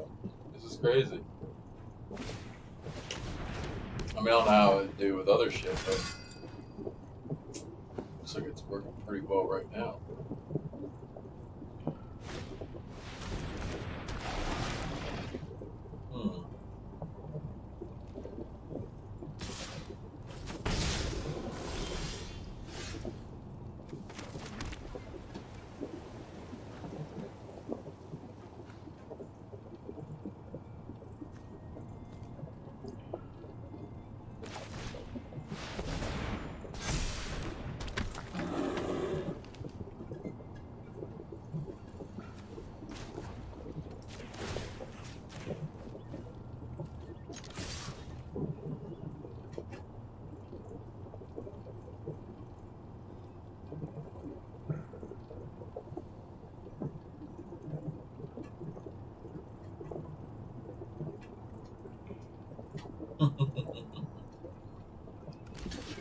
Nasty. That was your move? What the fuck? Alright. To each their own. I gotta sack a creature.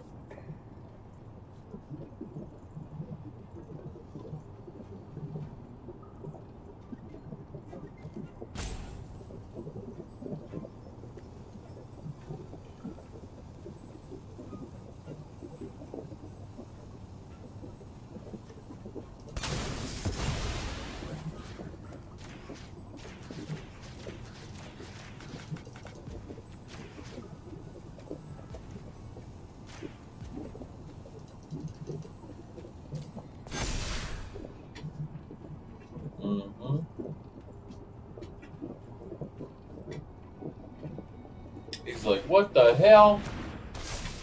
What the hell in hell? What the hell in hell?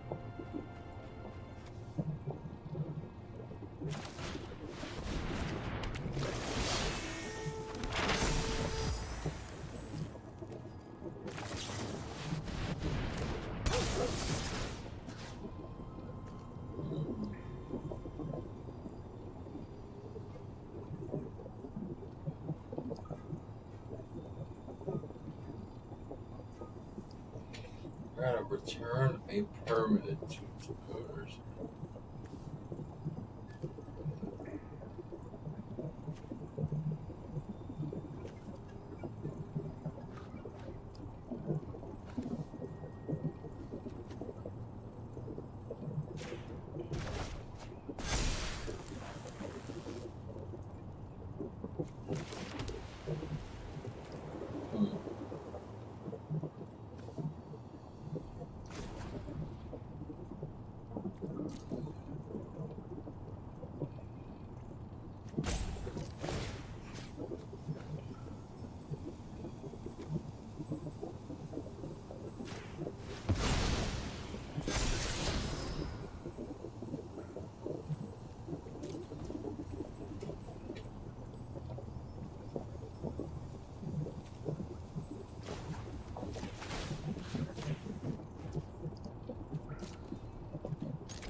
Overwhelmed them, B. Well, today's been fun. We won some, we lost some, but we won a lot more than we lost.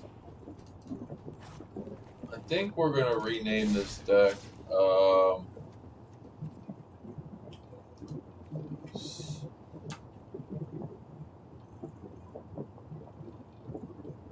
We're gonna name this Big Puppies.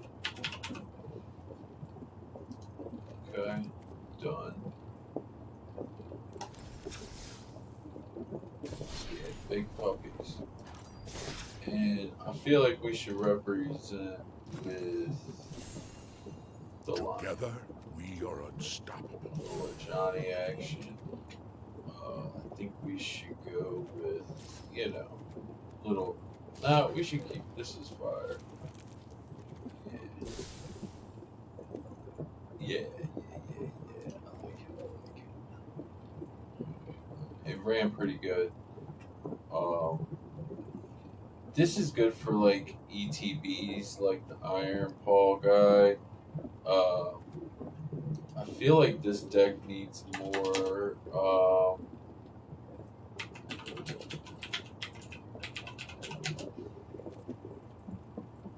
creatures.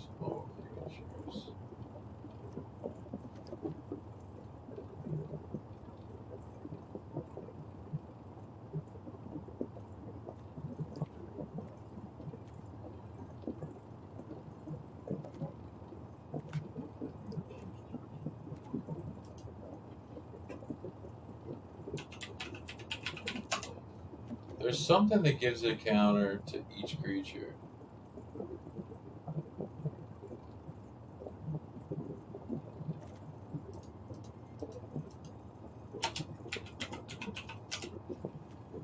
Counter on each creature. Other soldiers get 1/1 on each of up to 2 creatures. The 1/1s on 2 creatures is nice.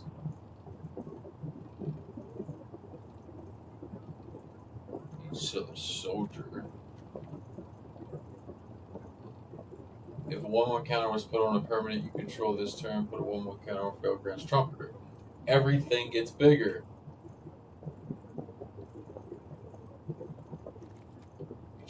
Target creature gets 2/2 till the end of turn if this spell was kicked. Put a 1/1 counter on each creature you control. Okay, and then let's do the Fairgrounds Trumpeter instead of the Iron Paw, right? Right.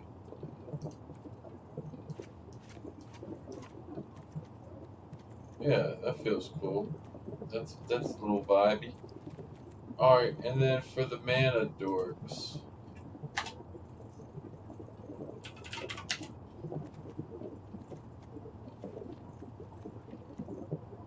Add 1 mana of any color. Add 1 mana of any color. Target land becomes haste until the end of turn is still land. Blah blah blah blah. That's kind of good.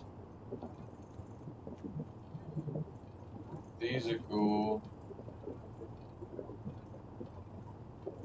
Add 1 mana of any color, or this motherfucker gains Death Touch. And there's a benefit incubate 2.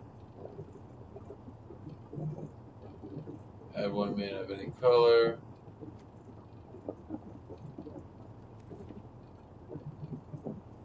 Add 1 mana of any color.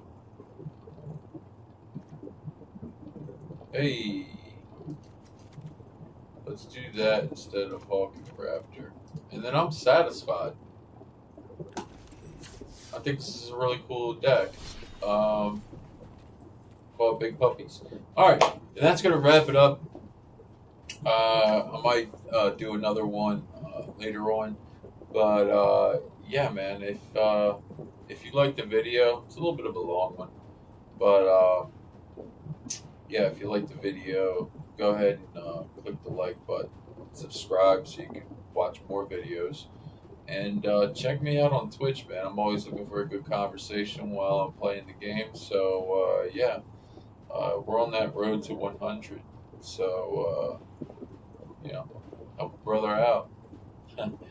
And with that, just stay positive, you know. Keep doing positive things in your life, like video games. And I guess I'll catch you guys later, man. I gotta go make some gravy for this banging ass roast that I made. So yeah, stay happy. Stay healthy. Peace.